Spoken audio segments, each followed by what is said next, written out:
Thank you.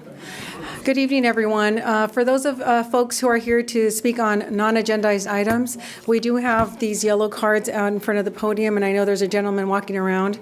So if you'd please fill one out, that would really facilitate speeding up folks coming up to the podium.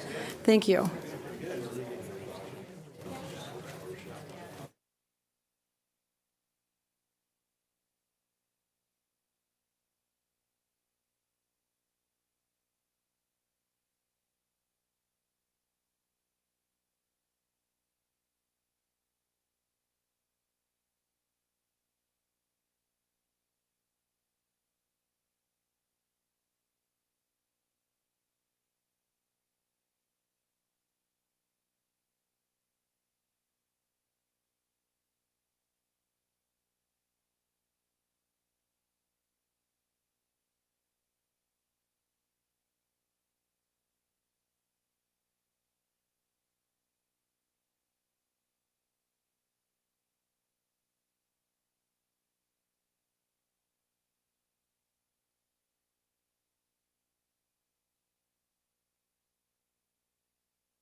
Good evening and welcome to the June 21st, 2023 City Council, Finance Authority, Housing Authority, Natural Gas Finance Authority meeting.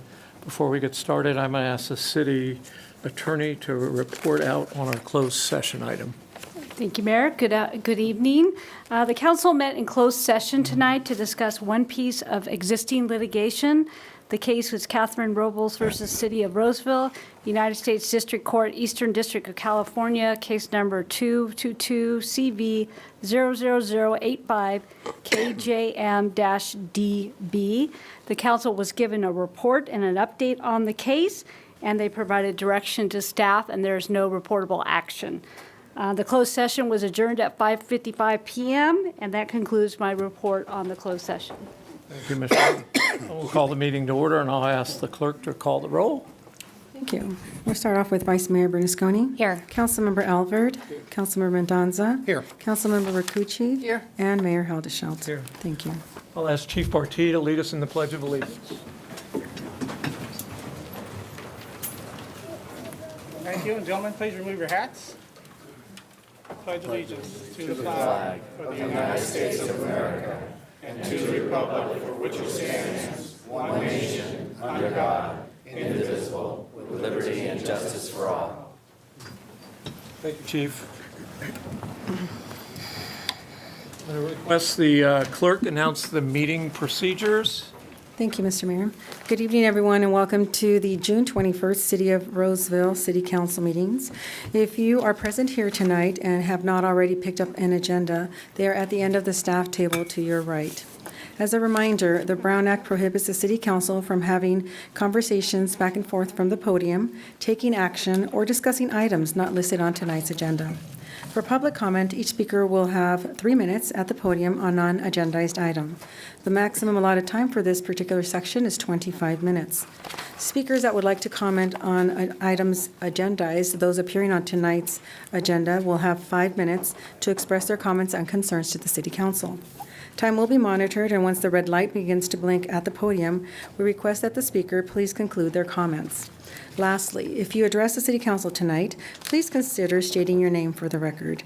With that, thank you for being present tonight and for your civic participation. Welcome to the City of Roseville. Thank you very much. And we're going to start this evening off with presentations, and we'll receive the annual Placer Mosquito and Vector Control District presentation. Good evening. Good evening. Hi, Council. My name is Megan Lovano. I'm the Public Information Officer at the Placer Mosquito and Vector Control District. I'm also joined by one of our Board of Trustees tonight, Ross Hutchings, who is sitting right here. He represents the City of Roseville on our Board of Trustees. So I'm just going to jump right in. I do have a presentation slides that I'll run through pretty quickly tonight. So again, I'm here on behalf of our district and going to give you a quick annual update of our activities, and then I have some news to share about mosquito activity as of last night.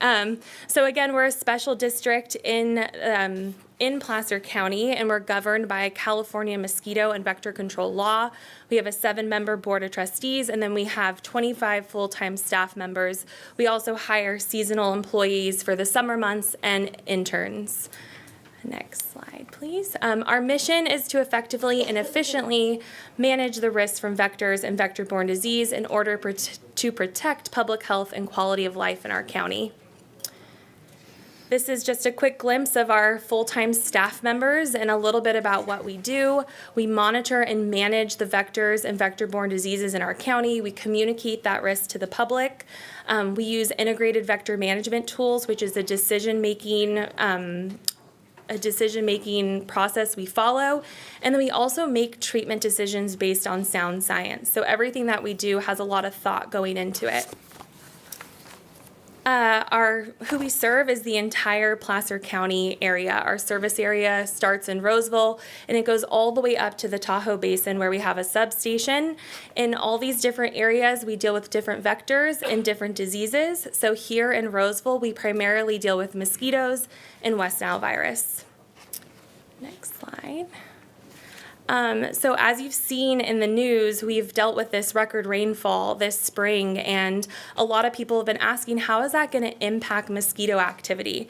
Well, we like to say at our district, with more water, we expect more mosquito activity. Although the temperature has been pretty mild getting into summer, so we're not seeing those impacts yet. We anticipate come August, we might be seeing more West Nile virus in our county than we've seen before. But again, we'll keep the community in the loop on what we're seeing as we move through the summer months.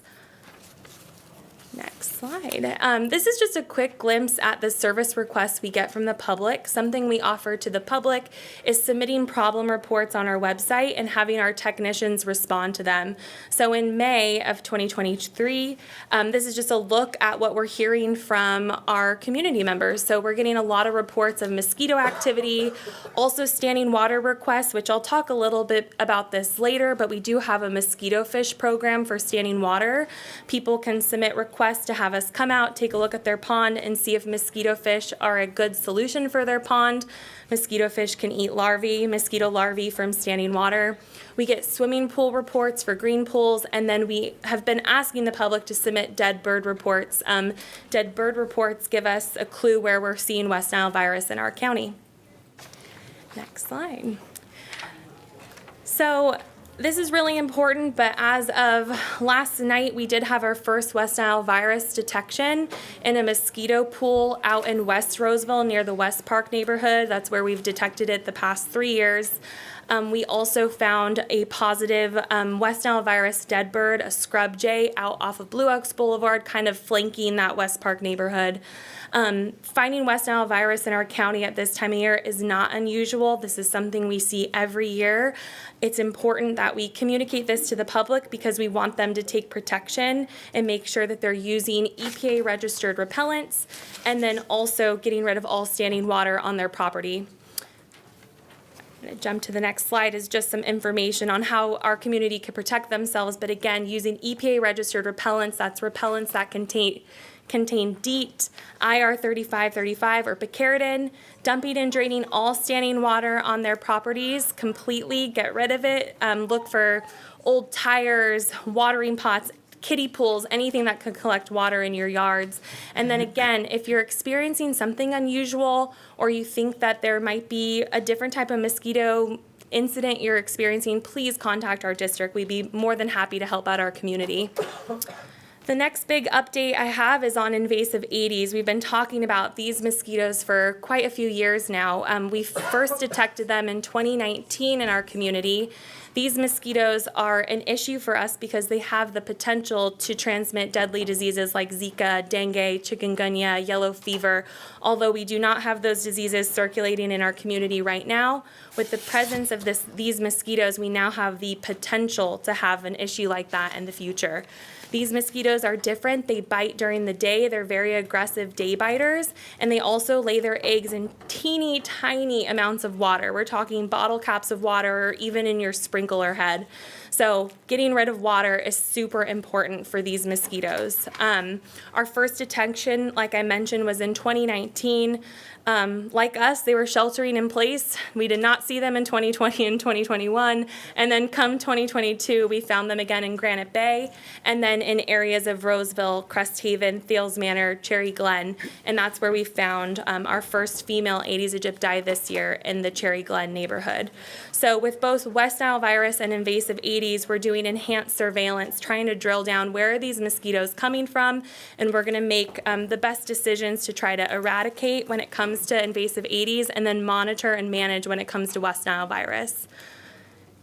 Taking care of invasive Aedes, like West Nile virus, pretty much the same thing. You're going to want to wear repellent, you're going to want to get rid of water, and if you think something unusual is happening, give us a call. I added our mosquito fish information because we hear a lot from Roseville residents about our mosquito fish program.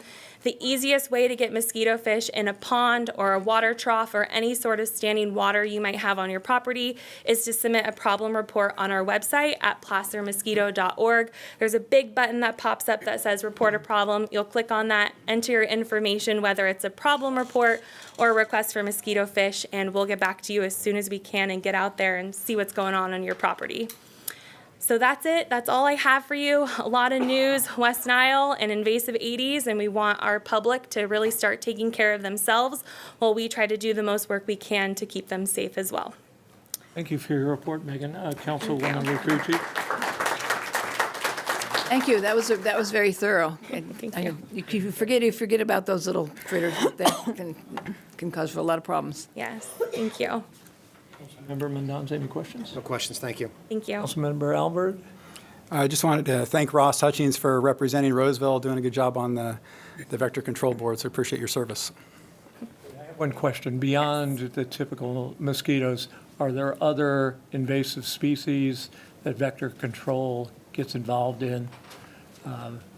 Yeah. Rodents and other things like that? For rodents, we'll assist with the California Department of Public Health up in the Tahoe Truckee Basin area. If there's any sort of disease infestation going on there, we're really not first on par for those. We also help manage yellow jackets. Although they don't vector any disease, they can be harmful in having allergic reactions. So we do some work up again in the Truckee Tahoe area with yellow jackets. And then we do surveillance for ticks. Although we don't test ticks that people bring in, we can identify the species through our insect ID program. But other than that, those are the only species right now that we're covering. And do you work with the county ag commissioner? We do, yes, we have a relationship Are with them. you aware, you don't have to be conversant on it tonight, but are you aware about the California Department of Fish and Wildlife's new beaver eradication strategy, and will you be commenting on that? As of right now, I don't have a comment on that, and I'm not in the loop on that, but I will definitely share that information with our district manager. Great, thanks very much. I will open it up for public comment if anyone in the audience would like to comment on this report. Seeing none, I'll close public comment, and this was for information only. Thank you very much for being here tonight. Okay, we're going to move on next to public comments, and I'm going to stress this because I know we've gotten a lot of emails this week about the budget and other things. I'm going to ask our city clerk to read the procedures for public comments. I'll reread them again. You want to read that? You want me to reread them? Yeah. Would you read them, please? Sure. Again, if you're going to be commenting tonight on non-agenda items, you do have 3 minutes with a maximum allotted time for the public comments portion of tonight's meeting at 25 minutes. We did receive several yellow cards for non-agenda items. How many do we We have? currently have 12. And again, I want to stress, I know we have our budget tonight. I know some folks have sent us emails about items in the budget. We also have council boards and commission appointments. So those are agenda items. Amaruso Ranch is an agenda item. So I'm going to ask if you're here to comment on that, you'll do that under that particular item. So we have 12. Currently, yes.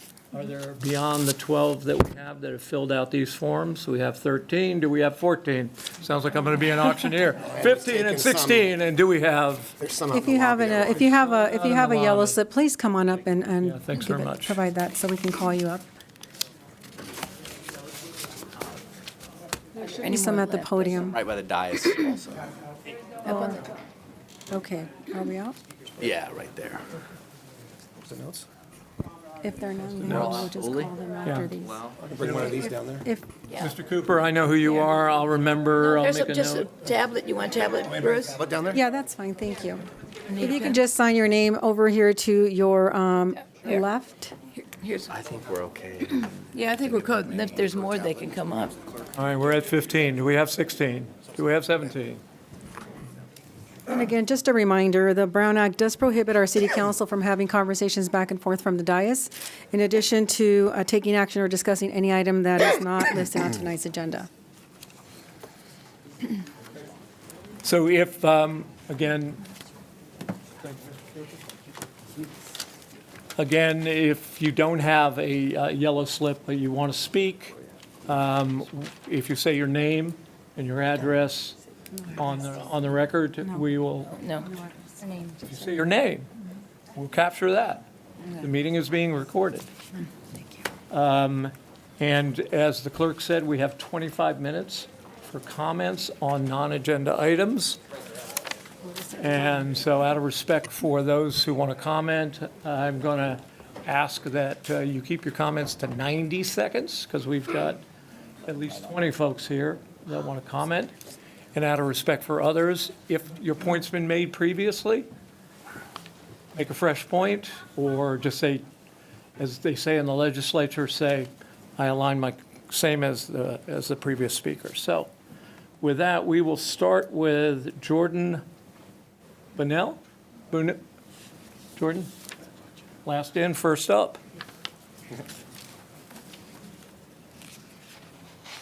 And then 90 seconds. Okay, hold on. I'll set my timer for 25 minutes. Jordan, turn around. We need you on the other side of the podium. And then our city clerk will start the timer. You'll see green, Do 90. and then you'll see yellow, and then red means we'll go to the next speaker. Okay. My name is Jordan Bunnell. I'm a small business owner, a new parent, and lifetime resident here in Roseville. And I own a print shop called Bun Prints where we specialize in custom apparel, and I'm a realtor. And the reason that I'm here tonight is because I want to get more involved in the city of Roseville. I recently applied to join the sales tax local committee on the council, and I'm looking to get involved with the Park and Rec eventually. I'm sorry, Jordan. Are you here for boards and commissions or something? No, I'm here to talk about. I just wanted to make sure. Thank you. No, of course. That won't count against your time. Okay. So anyways, yeah, I grew up playing basketball, soccer here in Roseville, and I started skateboarding at the age of 9. That's where my passion fell into. And I believe that the city could have more resources for different groups like skateboarders, bikers, scooters, and inline skates. And I believe it's really hard for kids that are starting to skateboard and do these different activities and not having the place to do it. I know that we do have Mighty Park and there's plans for the city of Roseville to build more, but I would love to get involved in using either my businesses as a resource and to help fundraise to grow different organizations that can help different groups. Because I believe it's really important for the kids. There's a lot of resources online and stuff that people can do at home. But for me growing up, it was really important having skate parks and things to do. We used to have Epic Indoor Skate Park in Rockland from about 2009 to 2013. I grew up there skateboarding. I was sponsored and did competitions, and it had some of the most valuable memories of my life. And just the experiences I made, and I know there's a lot of stigmas with kids that hang out at some of these parks when I was growing up, but Epic, with a facilitated place that had a good staff, I was able to see a real growth and positive impact on a lot of kids, including myself. And I think it's important for the youth and adults, and I would just love to be a part of helping expand this and teach kids how to skateboard and do different sports in underserved communities for activities and sports. Jordan, thank you. Thank you. You did it in 90 seconds. Michael Clayton.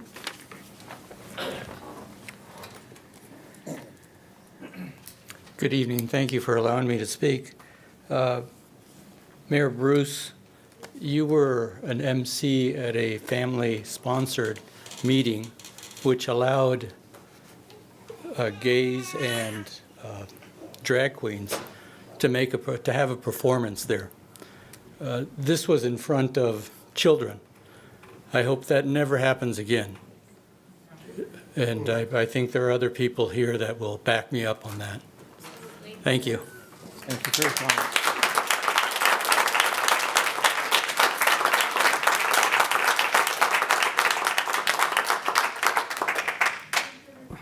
Is my mic on?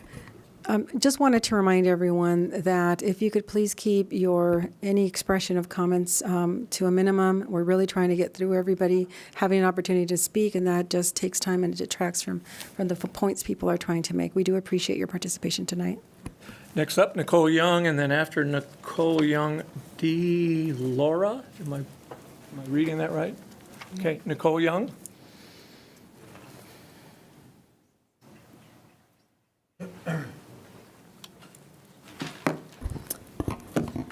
Thank you, council members. I am the chapter chair of the Moms for Liberty group in Placer County. Our organization has been working tirelessly to keep sexualization and gender ideology out of the schools, so they're just a place for learning. We've tried engaging our community to also join in the efforts.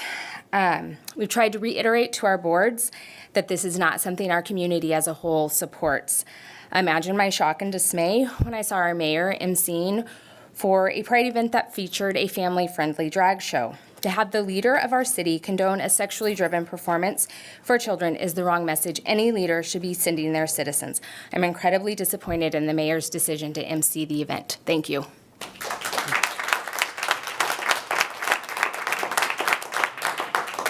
After D. Laura is Marlene Trimble.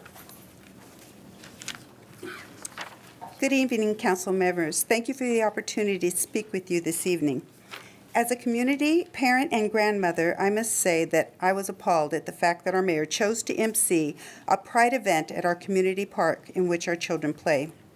Just recently, we were able to get Mr. Tennant and his drag queen show not to perform at Roseville High School, as well as removed the landing spot that he was a part of out of our public schools because of his grooming and of our children who were considered the low-hanging fruit, in his own words.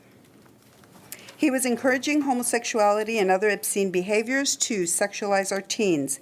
As the mayor of the city of Roseville, you are responsible for public safety. This drag queen show was not, as was stated on the flyer, a family-friendly place to be. It used to be that you would only see obscenity like this if you went to a club in San Francisco, and I'm fine with that. But when you bring this pornography to our parks and schools, it's time for the mama bear and me to come out. Someone has to stand in the gap for the children of our community, and I will continue to do that. I hope and pray you reconsider allowing such disgusting behavior to happen in our community parks again. Can you show your pictures, please?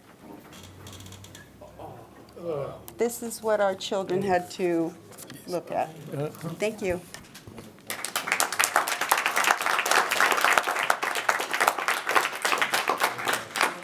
Marlene Trimble? Marlena or Marlene? Marlene. Okay. And then next up, Here's another one, pass. next up, Wendy Beal or Bile.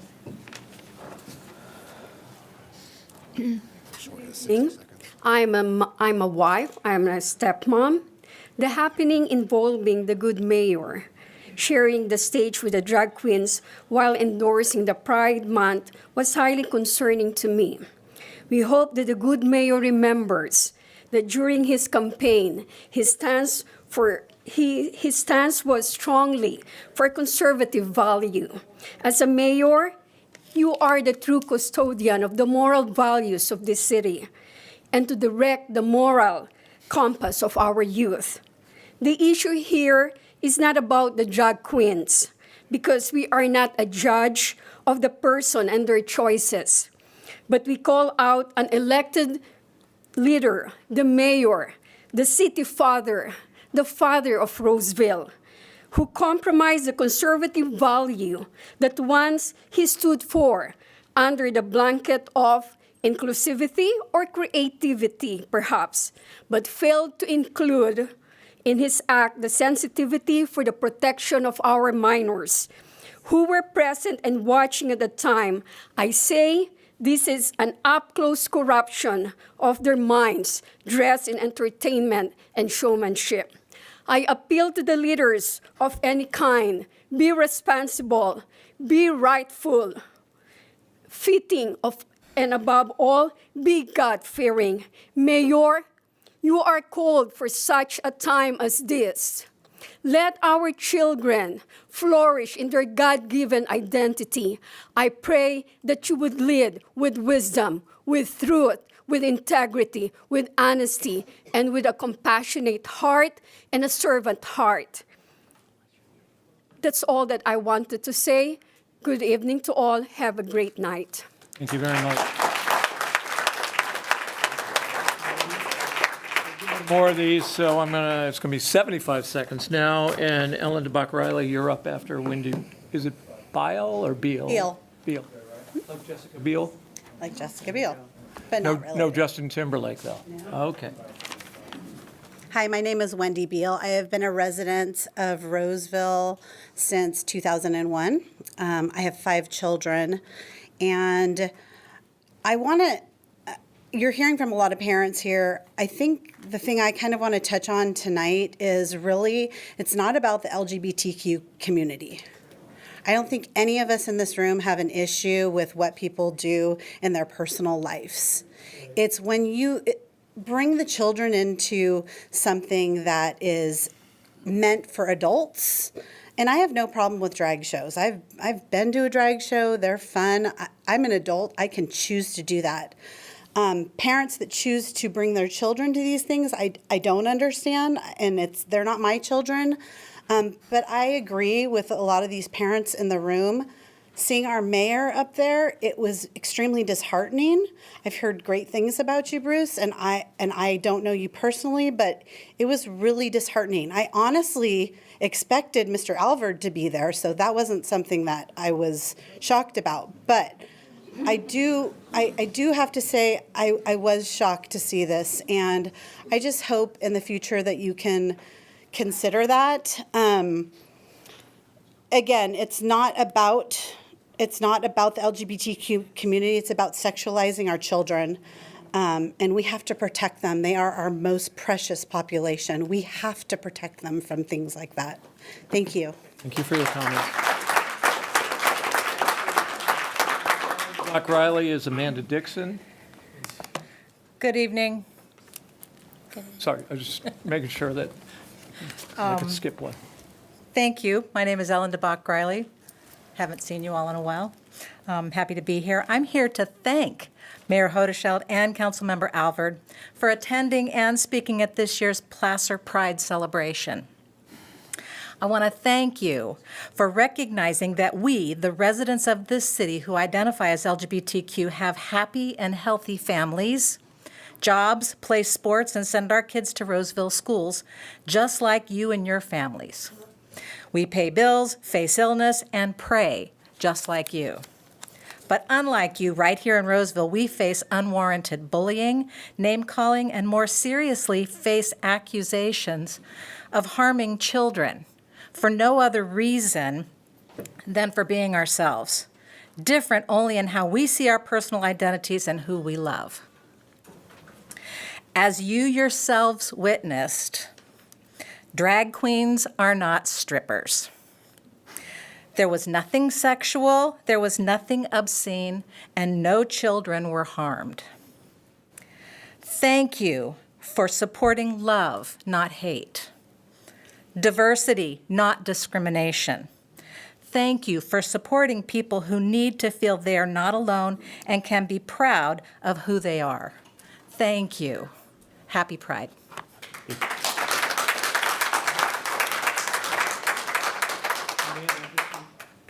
John Freitas, who wants to talk about the water quality report, is that correct? It is, yes. Okay, so I'm going to put that to the end of the pile. Oh, you can come up after this. You'll be next. You're in charge. You want him to go first? No, Amanda, you're next. I just want to make sure that that was correct. No worries. Welcome, 90 Thank you. seconds. Thanks for having me. Amanda Dixon, mother of 2 very young boys in the community. As an intelligent, logical thinking, and emotionally unstable parent, I don't appreciate getting bombarded with nonsense and then being patronized and gaslit after. The moment I start getting someone else's beliefs shoved down my throat is when any support, trust, and tolerance dissipates.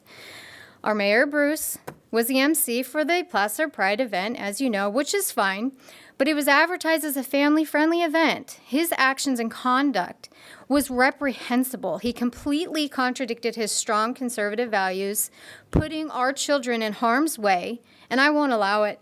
The exotic nature was appalling. I am just one parent in the community, but I can assure you there's more. If you think I'm wrong, go to Gays Against Groomers, very well-known website and community. We will stop at nothing if this grooming nonsense doesn't stop now. That's why it's my decision to say, no, this is not okay for the children. But what you do on your own time, I will love and support you. Thank you. Thank you for your comments. I don't know if you know what I do during the day, but I manage an agricultural water quality coalition, so I'm definitely going to, I want to hear what you have to say about water quality. Well, I appreciate that. I'm John Freitas, and I'm a resident in Roseville for the past 20 years, if not more. And I just want to start with the observation that I see everyone here has bottled water or water in a container, but yet the community here cannot bring in drinks. Kind of a weird observation, but I wanted to start with that and then begin with my actions that began at the start of this year when I was looking at my finances and wanted to get involved with finding quality water. When I went to the yard to acquire the report, it was dated 2021. And it was 2023 when I approached the request for the report. Thought that was odd. I do appreciate here in June the report for 2022, but understanding the state board, after the report is acquired, it's required to be released within 30 days. Where's 2023? Thank you very much. Next up. Oliver. And then following Matthew, Jeff Billman. Thank you to the City Council for the opportunity to speak this evening. Matthew Oliver. I've been in the region for 24 years, and we moved into Roseville and opened the family church about 13 years ago, where I became the senior pastor. Then opened my business in Roseville 9 years ago.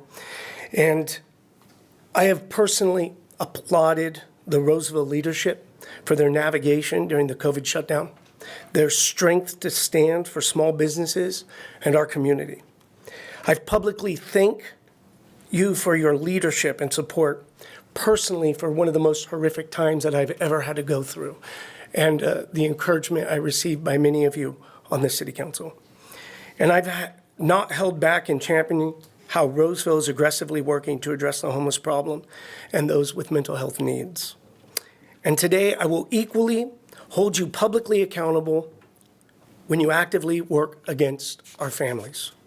The actions of the Roseville leadership to allow this drag show in our public parks, where anyone and any child could have been a witness to the disgusting and inappropriate antics, is unacceptable. This is not about the LGBTQIA plus community. This is not an attack on a specific group, but this is about an attack on our children. In the words of a drag queen, Kitty Demore, who's gone public with this, she said, "Would you allow a stripper or a porn star to perform for these children?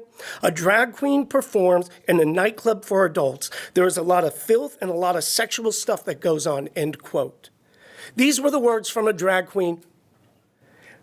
And we allowed this in our public parks. And further, our mayor was the one to MC and host this. Sir, please conclude your comments. Thank you.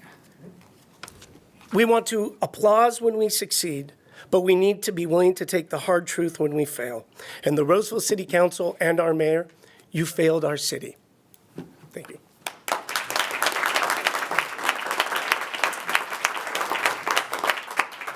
Are you Jeff? Jeff. Okay. Yeah, Jeff Billman. Yep. So I'm a 30-year resident of this area too, raised a... Jeff, just 1 second. And then after Jeff is Cindy. Oh, it's a good penmanship, but I'm a poor reader. Pack. Yeah. Go ahead, Jeff. Okay, thanks for your time and the ability to speak here. Although in this case, you guys are the public servants. You chose to do this work, right? And you represent us, as that lady so eloquently spoke earlier.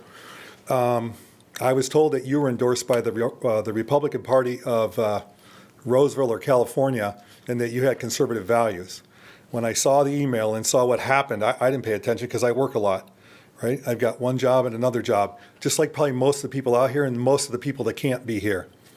We don't appreciate that. We're tired of being pushed and pushed and pushed, and the boundaries changed and changed and changed. So in your good-natured, I would take it, your good-natured good thoughts about helping out the Pride and supporting that. Did you know that the new Pride flag has a black and a brown stripe in it? You know what that stands for? I won't go into it here. Maybe you should look that up. They don't stand for what the American flag stands for. Those two things are diametrically opposed. They stand for perversion and other things that have to do with grooming children. That landing spot was, like she said, kicked out of our schools here. Landing spot. You must have known who they represented, what that guy stands for. Listen, the reason I'm here is just like this guy Bonhoeffer. Look up what he did. He was a theologian in Germany. He stood against the Nazis. He tried to assassinate Hitler. But he said silence in the face of evil is evil itself. To not act is to act, and to not speak is to speak. And so that's why we're here and all the people behind us. It's not about people choosing to be gay or lesbian, straight or whatever. It doesn't matter what they do in their homes. It matters what you represent for us. Thank you for your comments, sir. I served my country more than 30 years ago in the military, right? And there's a chain of command and you're in charge. So whatever you say you do, you do. Thank you for your Thank you. comments.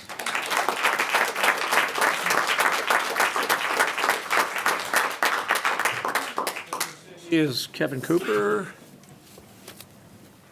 I am also a parent in Roseville, and I was just wondering if you all had a pulse on the city, because a couple of months ago, the parents worked very hard to get the landing spot out of the 9 or so high schools within the district. Casey Tenen Martinez, I don't know if you're familiar with the project, Veritas project video, but on video, he acknowledged that he was going behind the parents' backs, grooming their children, using multi-generational relationships to reach down to the younger kids within grade school. None of these people are licensed or vetted. He was using college students to groom the high schoolers to groom the younger kids, he said on his video. And he dropped a bunch of F-bombs in the process. He was telling students to meet with him, to lie to their parents. As a licensed professional, I am vetted by my licensing board. I've given my fingerprints. I give the phone number of my board and address to my board so that people can complain about me if they have any complaints. But none of these college students or high school students are vetted or have given their fingerprints or have a licensing board to be talking to our children about such issues. Thank you for your time. Thank you for your comment.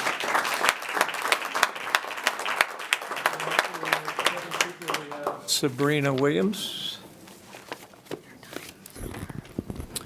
Good evening, Mr. Mayor and Council. My name is Kevin Cooper, and when the event with the landing spot happened, I went out and started collecting up some information because I sort of had a response to the media coverage that we've seen. So when you take a look at what the Sacramento Bee, KCRA, and unfortunately the Gold Country Media, which is the local newspaper, have done, they have shared only one side of the event. And it's very sad because they've not actually shared what actually happened, what was going on with this program that was started by the church called the Landing Spot. It's basically a mission.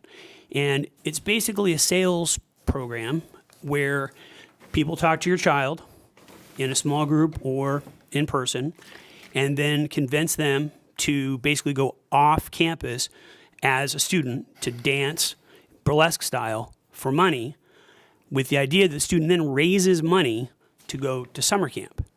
Now, there's been a lot of accusations going back and forth and a lot of labels that have been thrown. A lot of the parents out here tonight, and I was there the night that the school board talked and I saw Project Veritas.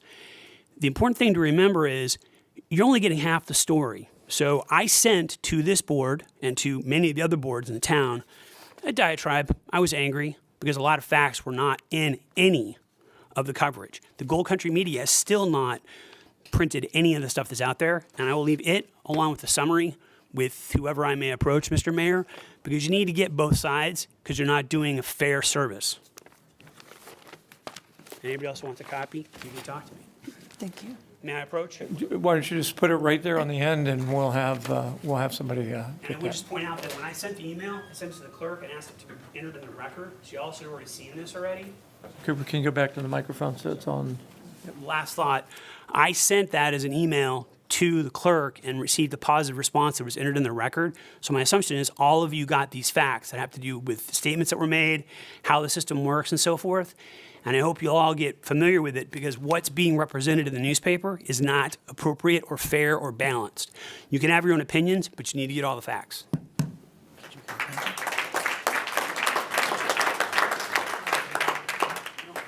Sabrina Williams? I am. Okay, thank you. My name's Sabrina Williams. I'm a mother of 7 and an expected grandmother of 2. I moved to Roseville 3 years ago. I moved here from Natomas.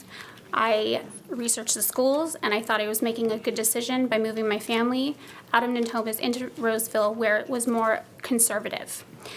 I'm also part of a battalion called Mom Army. We're a survivor-led organization working to break the cycle of sexual exploitation of children. We're responsible for uniting thousands of parents and allies, including Gays Against Groomers, in the battle of protecting children and their innocence. Drag isn't for children. Let me say that again. Drag isn't for children. As our mayor, it is your job to protect our children first.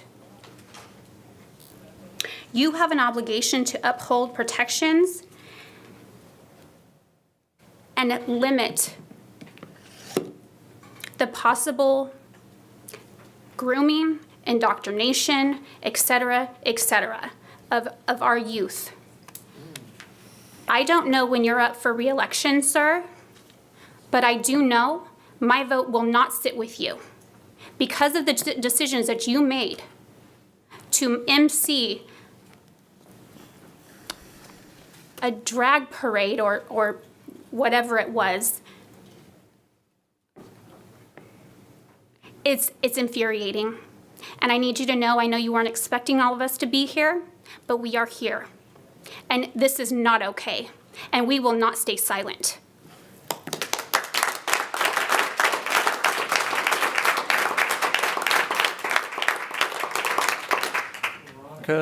Blake. We're at 26 minutes. Mr. Mayor, we're at 26 minutes. Do you want to stop? Good evening. I'm Veronica Blake. I'm with Placer Community Foundation. And I just want to say that I think our community is better when it's grounded in love. I'm grateful to the city for joining Placer County, Safe Credit Union, Sutter Health, and all of the nonprofits who came out in our community to put on a glorious Pride event. I was there. It was peaceful, it was honoring, and I'm really curious if a lot of the people who made comments tonight, if they were actually there. The mayor's comments were welcoming and appropriate.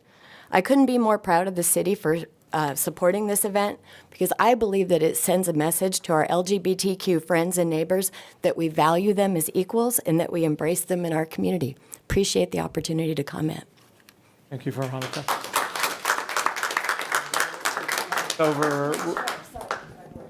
Okay, I'm sorry. We're a few minutes over or 25, but, and then we have Dry Creek Trail comments. So Okay, just take go one right moment. ahead. Thank you She very took much. too long. Go ahead. So I just want to say that I'm very proud to be a part of a community that supports all of its citizens, all of them. It takes courage and it takes leadership. And I believe that the LGBTQT community has a place in Placer County.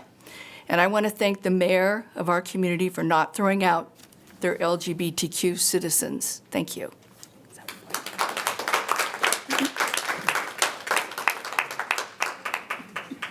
Okay, we've reached the end of public comment on non-agenda items. I'm going to make one brief statement. Mr. Cooper and I have known each other a long time. One person left. Do you have one person? I'm sorry. Do you have? Overtime. Well, We're over. my apologies. What were you wanting to speak about? I wanted to speak about the Pride event. Okay. And your name is? My name's Jacqueline Vaughn. Come to the podium, and then we're going to wrap this up.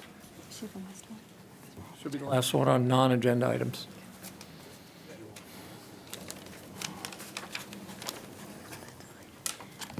Thank you. I wanted to, State your name, I'm sorry. Jacqueline Vaughn, Thank you, Jacqueline. and I'm sorry, I see it right here. thank you. Jacqueline Vaughn, and I am a third-generation Roseville resident, and I wanted to thank you, Mayor Hodesha and Scott Alvord, for speaking at our Pride event. I am actually on the Placer Pride Planning Committee, and have been since 2019, and worked very hard to put on an affirming, loving, family-friendly event, and it's very hard for me to hear my fellow residents who are misinformed, who were not there, say these false lies that we have heard tonight. There was no exotic nature or grooming. Drag queens are not strippers. There was no obscenity. It was truly a wonderful event, and this anti-drag backlash is an attack on free speech. It's an attack on our Constitution, and an attack on our LGBTQ plus community and our right to exist and feel safe in our own communities. I think someone said, we are here tonight. Yes, we are here. The LGBTQ plus community is here. We are your neighbors. We are your coworkers. We are your family. And we're not going anywhere. So thank you, Mayor Hadashet and Councilmember Alvord, for speaking at our Pride event and letting our community know that you support equality and inclusion and the creation of safe spaces for all of your constituents and supporting love. So thank you. Great, thank you very much. Colleagues will indulge me 45 seconds. What did we say? Cooper, you and I have served on a public charter together. We've made difficult decisions together in the best interest of children. The characterization that I, or the city council, or the city hosted this event, or emceed this event, has been shared with you falsely.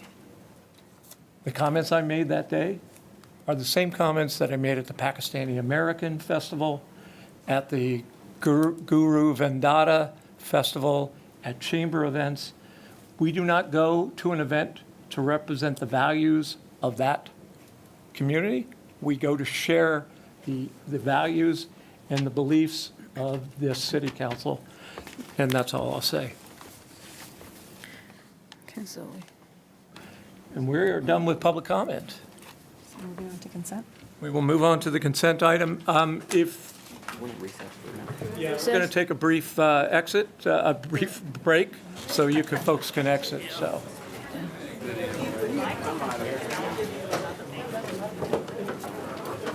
One here, he got stuck over in the overflow room, Bruce. Okay. He got stuck over in the overflow room, so that's why he wants to pull that.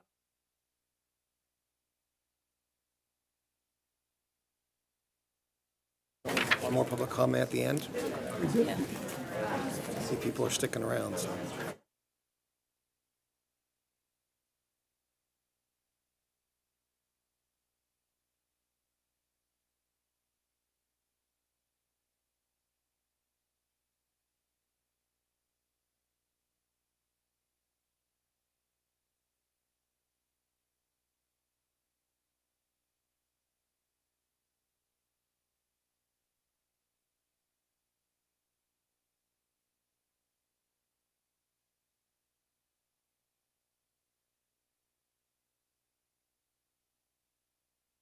But no like Coke or soda or anything.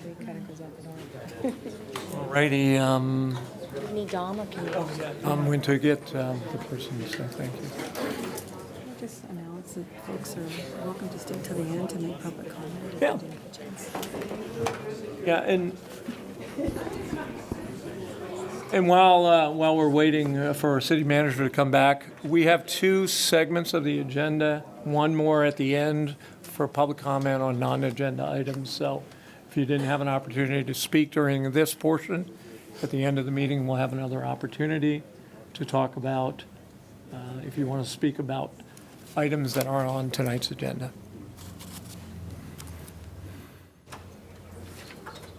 We'll get started again here in just a second.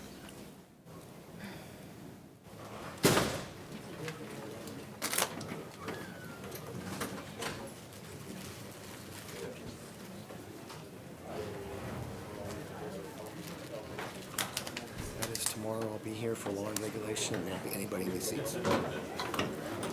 Come out to see you with us. Jury? I think it's an agenda item. Oh, okay.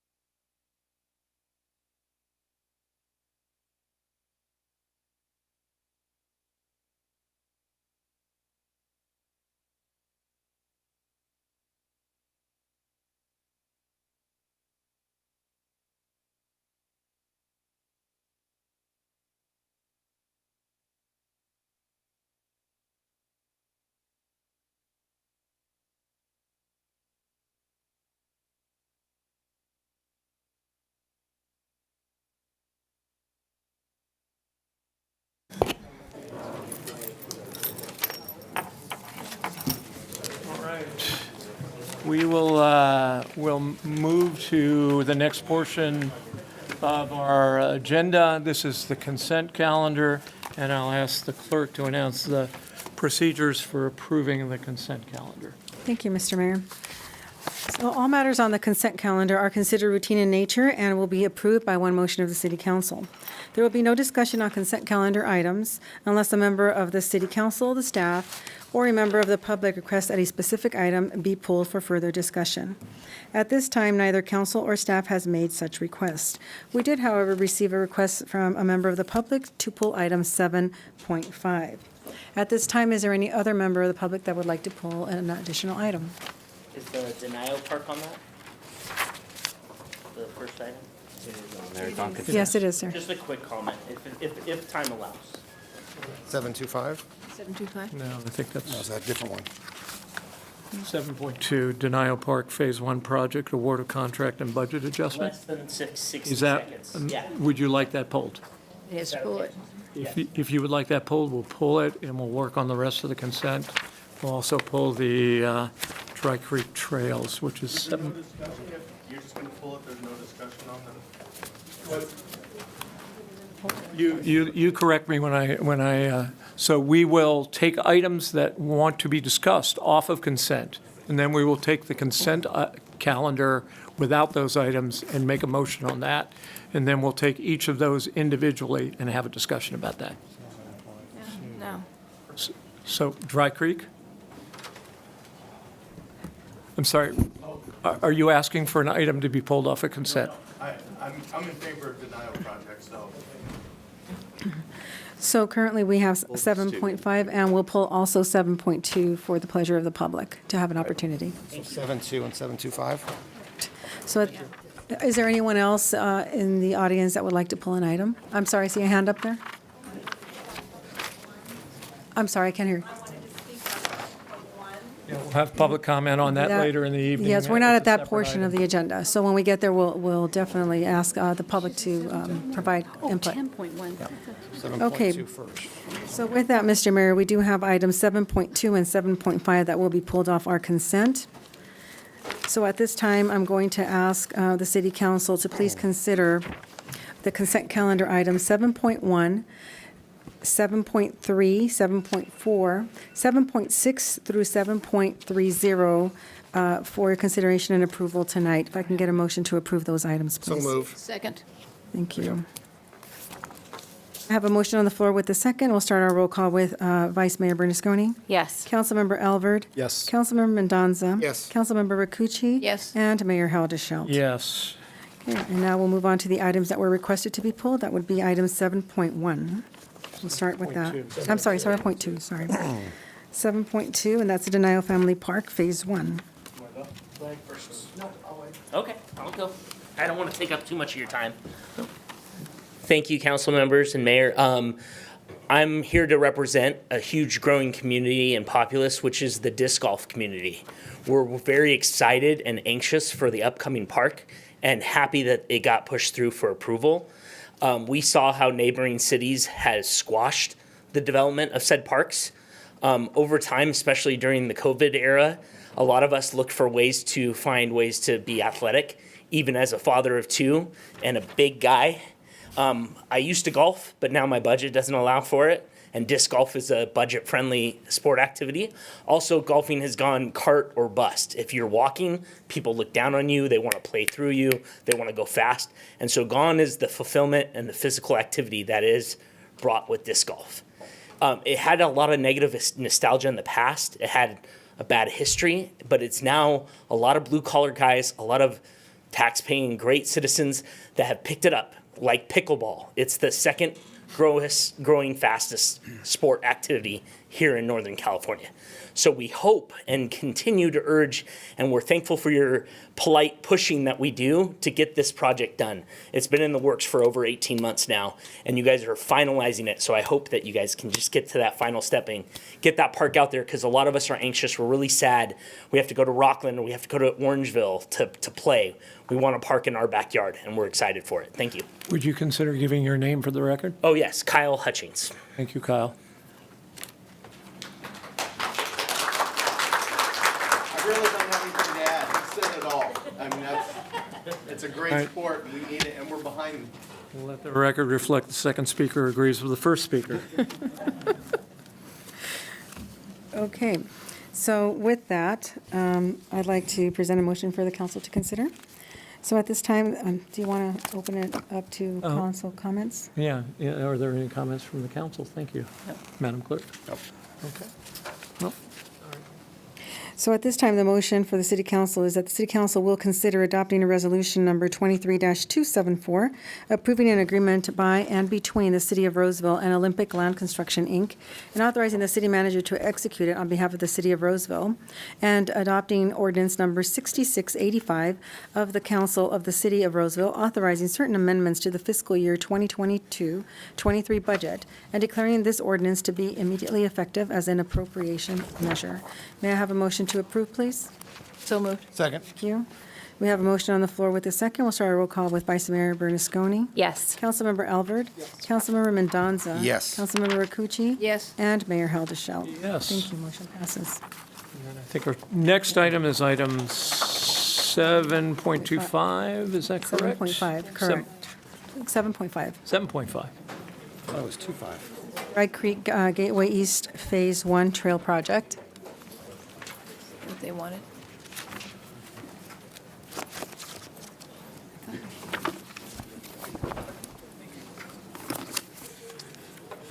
Where's the gentleman that pulled it? I gave you his name. Yes, this item was pulled by Mr. Chris Arrola.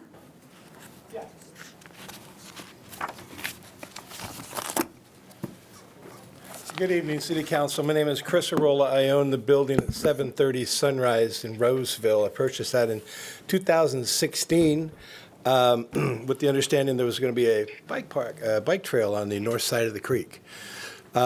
Great. A couple years later, I found city staff, including Mike Dewar, out at the property. What are you guys doing on my property? What's going on? We're putting the bike trail here. Oh, I didn't get any notices. So I wrote a letter, no response. To cut it short here, I've been through a fellow neighbor here who also didn't get notice, and his neighbor didn't get notice. He's done a lot of digging and shown me the latest maps, the proposals for this bike trail, and the most recent showed a fence connecting to the side of my building. Now I just in the finishing stages of a $650,000 exterior remodel on that building, which I wrote the checks for. No city funding, no government funding, just wrote the checks. And I'm saying, well, if someone's going to start drilling the holes in the side of my building, I'd sure like to get a little bit of information about that. I've now written 2 letters to the council with no response, asking for an update on why we didn't get a notice, why the creek or the trail was changed from north side to the south side. What about the traffic implications across my parking lot where Mike Dewar, your staff member, said my parking lot would make a great staging area for people who wanted to use the trail. And I said, no, that's not going to work. So I'm here to request that before there's a vote on this, that somebody address the concerns in my letter that gave much more detail than what I gave here. And also to suggest that it's probably not a good idea to send someone out and drill holes in the side of my building without me knowing about it. The history of this council has been to just ignore, go forward, bully their way through, and cowardly not reply to me. So I request that you do that before you proceed. Thank you. Thank you for your comments. Ryan can address it. Yeah. If the mayor would like. Yeah. Staff, come up. Mr. DeVore, this trail, if I remember correctly, has had a long history. It has Ryan DeVore, Assistant City Manager. We've met with the property owners many times, including the gentleman who just spoke, and we've had over the last several months 3 meetings with a representative of those property owners. We don't have any intention of connecting to his building with any fence if he has objections to that. We do seek council's approval tonight, though. We need to award this contract in September, and it's about a 5-week award timeline, so it's important that we get that approval tonight. We're happy to work with him on any addendums, any small issues like that regarding the connection of the fence. Thank you, Mr. DeVore. Any council members have any questions? No, I think that sounds reasonable. We've already been through this trail thing many, many times, and I definitely don't want to be affecting his property without his permission. So I think if we approve this, it's pending city cooperate with him as far as whatever is on his property there. Yeah, I think they addressed some of his concern about the fence if it's going to be dealt with. I think that's fine. Yeah, I'd like to make sure we address the fence, but also address the overflow parking. He had 2 issues, so. It's true. Let's make sure we address everything so that we don't have any issues. Great. Vice Mayor Bernasconi. Can staff comment about the noticing? Is that something that we have heard before, that not everyone was noticed about it? Yeah, the property owners have received notice. I mean, over the years, this project goes back 12 years, and there was some concern raised about the notice, but I have met personally 3 times with the property owners, and staff has met several more times with them. So I understand that was a concern of theirs previously, but I feel confident that we've communicated well lately. Okay, and is it a 500-foot radius? Yes. Okay. I just did a quick search of my city email, and I don't recall, or I can't easily find an email from you, Mr. Arola, but, okay. I'm fine with council's recommendations. Mr. DeVore, if you could just stay there for a second. So the item before us is to approve the approval of the plan specifications and authorizations to call for bids. I assume that making that, do we need to, and I'll look to the city attorney, does the motion need to reflect flexibility to address this issue? No. So the motion before you is just to approve the plans and specs and allow them to go out to bid. Staff can work to refine the conditions of the project. Okay, great. That's what I was hoping the answer would be. Thank you, Mr. DeVore. Is there anyone else who would like to comment on this item? If not, Sorry. Jackie Vaughn. I actually saw this on the agenda item, and I actually own property that this creek or expansion of the bike trail will impact, and I am not aware of any notifications that are meetings or anything. So I'm not Jackie, sure. I'm sorry, Jackie, right here. I'm not sure how you've been contacting us, but I have not, at least recently, received any notification, and I would like more information about it. So. and I'm still unclear, like, whether it's gonna, I live on Hernandez Lane, and my house, my fence, like, backs up to Dry Creek. I live just a few houses down from Darling and Riverside, where the trail currently ends. And I am still unclear as to whether or not the trail is going to go directly behind my house or on the other side of the creek, where there's like businesses and lots of car dealerships. Like, so I would like more information. That's all. Do you want Mr. DeVore, do you want to address that now, Mr. DeVore? I'd be happy to get her contact information and address whatever concern she has. Right, because if, yep. Thanks very much. Up. Come on down. Looks like a familiar face. Thank you. I wasn't prepared to speak tonight, but I'll kind of respond to a couple of Would you comments. mind providing your name for the record? Gordon Stevenson, and I am one of the building owners alongside Chris. Yep. And Brian is right. I have met with him 2 or 3 times with a person that's been working with us, which is Al Johnson.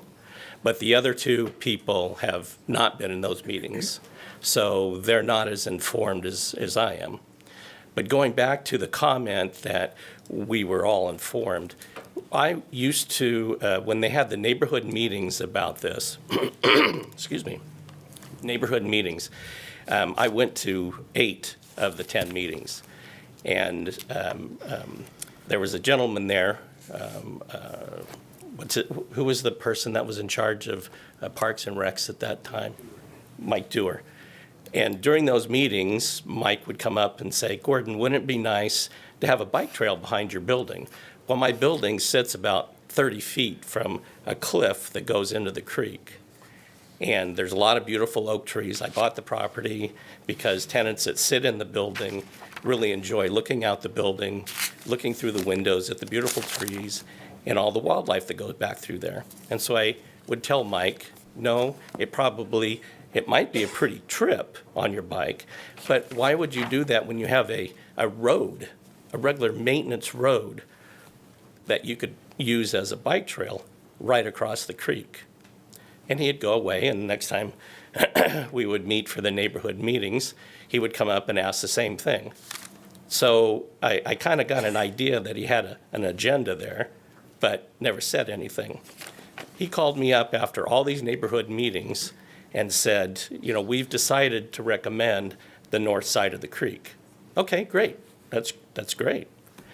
And about a year and a half later, we see people doing survey work behind our buildings. And that was the first that we had heard that there was a change to the location of the bike trail. So since then, we have been working to figure out why it was never, the 3 of us owners never heard anything about that until Mike Dewar, came before the council at that time and said, we've decided to change our alignment for the bike trail and go to the south side, which is behind our buildings. And we've been working to try to get that changed, but to no effect so far. So that's kind of where this is to this point. So I guess one of the other points that was real important in that is in the study that said that the bike trail, if you put it on the south side behind our buildings, it was going to cost probably $1.5 million to $2 million more. So we never did figure out why it was moved behind our buildings, but that's sort of where we are right now. And that's kind of the comment that refers to how that got, I guess, why we're here now with this.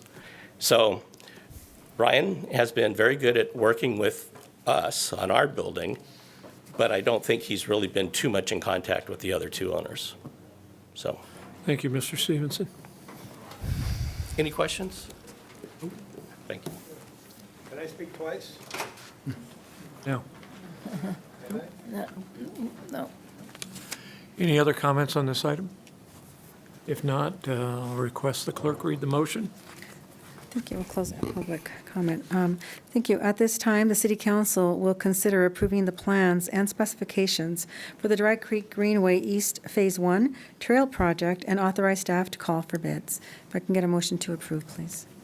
So moved. Second. Thank you. We have a motion on the floor with a second. We'll start our roll call with Vice Mayor Bernasconi. Yes. Councilmember Elverd. Yes. Councilmember Mendoza. Councilmember Rakucci. Yes. And Mayor Hildesheldt. Yes. Thank you. Thank you very much. I've lost my place. We're done with consent calendar items. Yes. And we will move on to appointments. And this is the time and place for the boards and commissions biannual vacancies. Correct. And I'll have our city clerk make the presentation. Thank you, Mr. Mayor. Thank you and good evening. I'm Carmen Avalos, and I serve as a privilege as city clerk for the city of Roseville. At this time, the city clerk's office conducted its recruitment to fill the biannual vacancies to support the city's democratic process and provide an opportunity for civic participation by the public. Tonight, the City Council will have the opportunity to consider appointing individuals to serve as members of the various city commissions and committees that currently have vacancies. More specifically, we have vacancies on the Design, Economic Development Advisory, and Grants Advisory Committees, as well as the Public Utility Commission. For the Design Committee, we currently have one vacancy, and therefore one member may be selected for appointment from the two applications received to a 4-year term, with a term expiring on June 30th, 2027. For the Economic Development Advisory Committee, we do have 3 vacancies, allowing the council to appoint 3 members that may be selected for appointment from the 6 applications received to a 2-year term, with the term expiring on June 30th, 2025. For the Grants Advisory Commission, we have 2 vacancies, and therefore 2 members may be selected for appointment from the 4 applications received to a 4-year term, expiring June 30th, 2027. And lastly, for our Public Utilities Commission, or our PUC, we have 3 vacancies, and therefore 3 members may be selected for appointment from the 8 applications received to a 4-year term, expiring June 30th, 2027. Great. I'm going to inquire if the council has any questions about our city clerk's presentation. I see that we just have one in the second in case we have a tie. Thank you. And I'm going to open it for public comment. Is there anyone here who wishes to comment on any of these boards and commissions vacancies? We'll close public comment, and I'll ask Carmen to guide us through the process. Thank you, Mr. Mayor. So every member of the City Council should have a packet of ballots, and every ballot was color-coded to make it much easier as we select different members for the different commissions and committees. If you note, if there is anything in parentheses next to the name, that means that that individual may have applied for more than one commission, or they may be an incumbent on that commission or committee. So we'll start our selection process by beginning with our design committee. And if I can please have the slide with the design committee individuals that applied.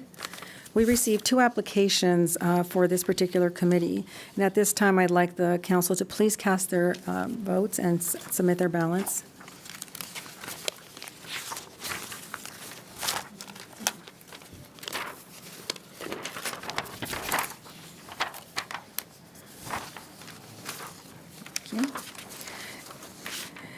And so for applicant number 1, Ms. Sandra Boyle, we received a vote by Mayor Hildesheldt, by Vice Mayor Bernasconi, by Councilmember Rakucci, and by Councilmember Mendoza. And we received 1 vote for Dharmendra Panchal. With that, we have the majority of votes going to Sandra Boyle, and therefore she will be the selection for an appointee for the Design Committee. Next. Do you need a motion for each of these that we go through, or are we going to do a motion at the end? We're going to go through all of them and do one motion at the very end. Thank you for that guidance. Carmen, you didn't say who was the the other vote, the name of the council.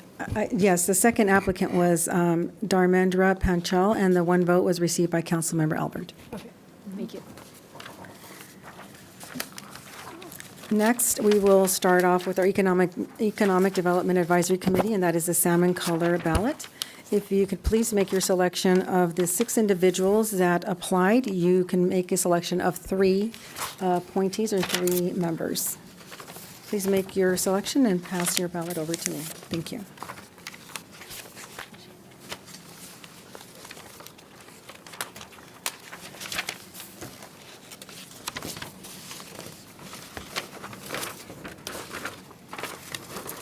Okay. So for the Economic Development Advisory Committee, we have a vote for Naz Ali Khan by Councilmember Rakucci. We also have a vote for Jeff Richardson by Councilmember Rakucci and Michael Trones by Councilmember Rakucci. Next, we have a vote by Councilmember Mendoza for the following applicants: Naz Ali Khan, Jeff Richardson, and Michael Trones.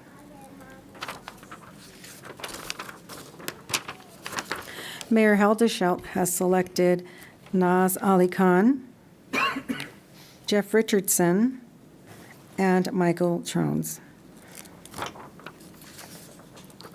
Councilmember Albert has selected Naz Ali Khan, Jeff Richardson, and Michael Trones. And Vice Mayor Bernasconi has made a selection of Naz Ali Khan, Jeff Richardson, and Michael Trones.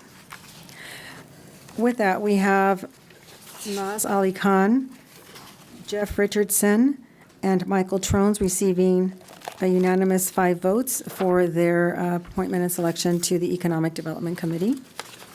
Next, we will move on to the pink color ballot, which is our Grants Advisory Commission. If you will please make your selection of 2 individuals from the 4 applicants received and pass your ballots to me.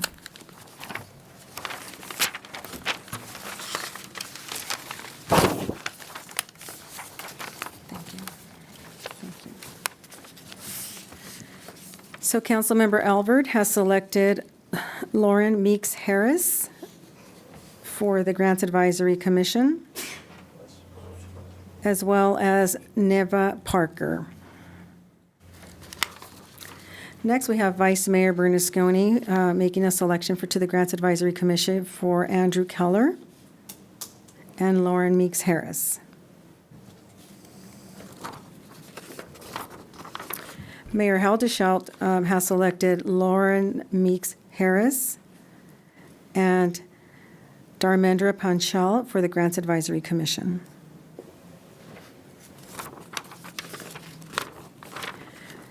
Councilmember Rakucci has selected Lauren Meeks Harris and Dharmendra Panchal for the Grants Advisory Commission.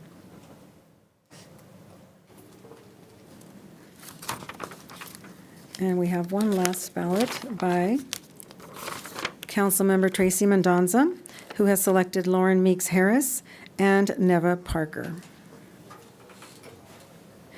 And since we have the opportunity to select 2 individuals, we do have a tie.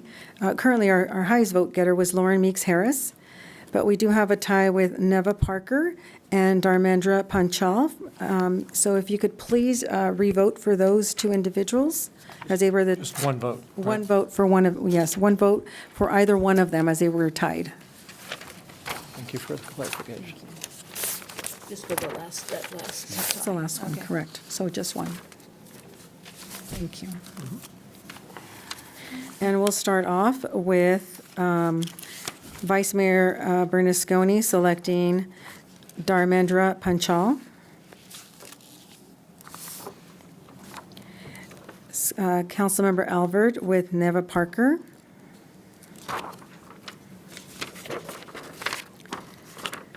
Mayor Haldeshelt with with Neva Parker.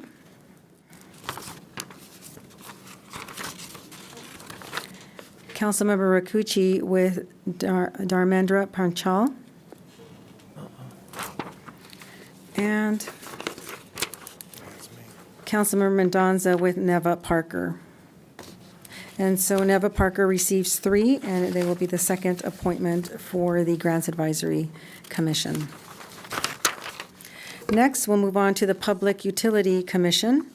We can put that slide up. This one has several candidates. For this commission, you will have an opportunity to appoint 3 individuals, and we had 8 applicants submitted. If you can please make your selection and pass. And your- we'll eliminate Lauren Meeks Harris. Correct, She we're was going already to, appointed. correct, we'll eliminate Ms. Harris from that list of 8. So we have 7 available.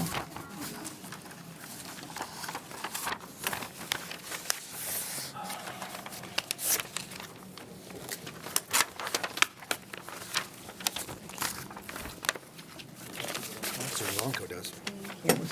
I'll be faster than Ryan. Thank you again. This is for 3 members to be added to the Public Utilities Commission. We have Vice Mayor Bernasconi selecting John DeLacy, Ellen Springer, and Elaine Webb. Next, we have Councilmember Elverd selecting John DeLacy, Elaine Springer, and Elaine Webb. Next, we have Mayor Howdeschelt selecting John DeLacy, Ellen Springer, and Elaine Webb. Next, we have Councilmember Mendoza selecting John Lacey, John 8, and Elaine Webb.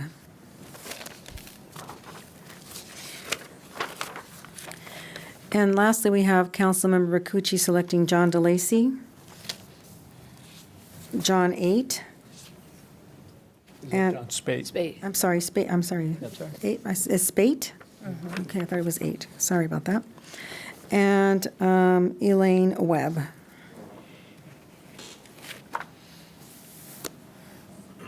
Okay, with that, our highest vote getters are John DeLacy with 5 votes, Elaine Webb with 5 votes, and Ellen Springer with 3 votes. Those will be the individuals that get appointed to the Public Utility Commission.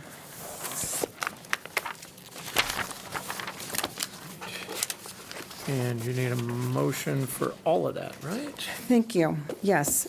So at this time, the City Council has made its selection for the various commissions and committees and will consider appointing Sandra Boyle to the Design Committee, Naz Ali Khan, Jeff Richardson, and Michael Trones to the Economic Development Committee,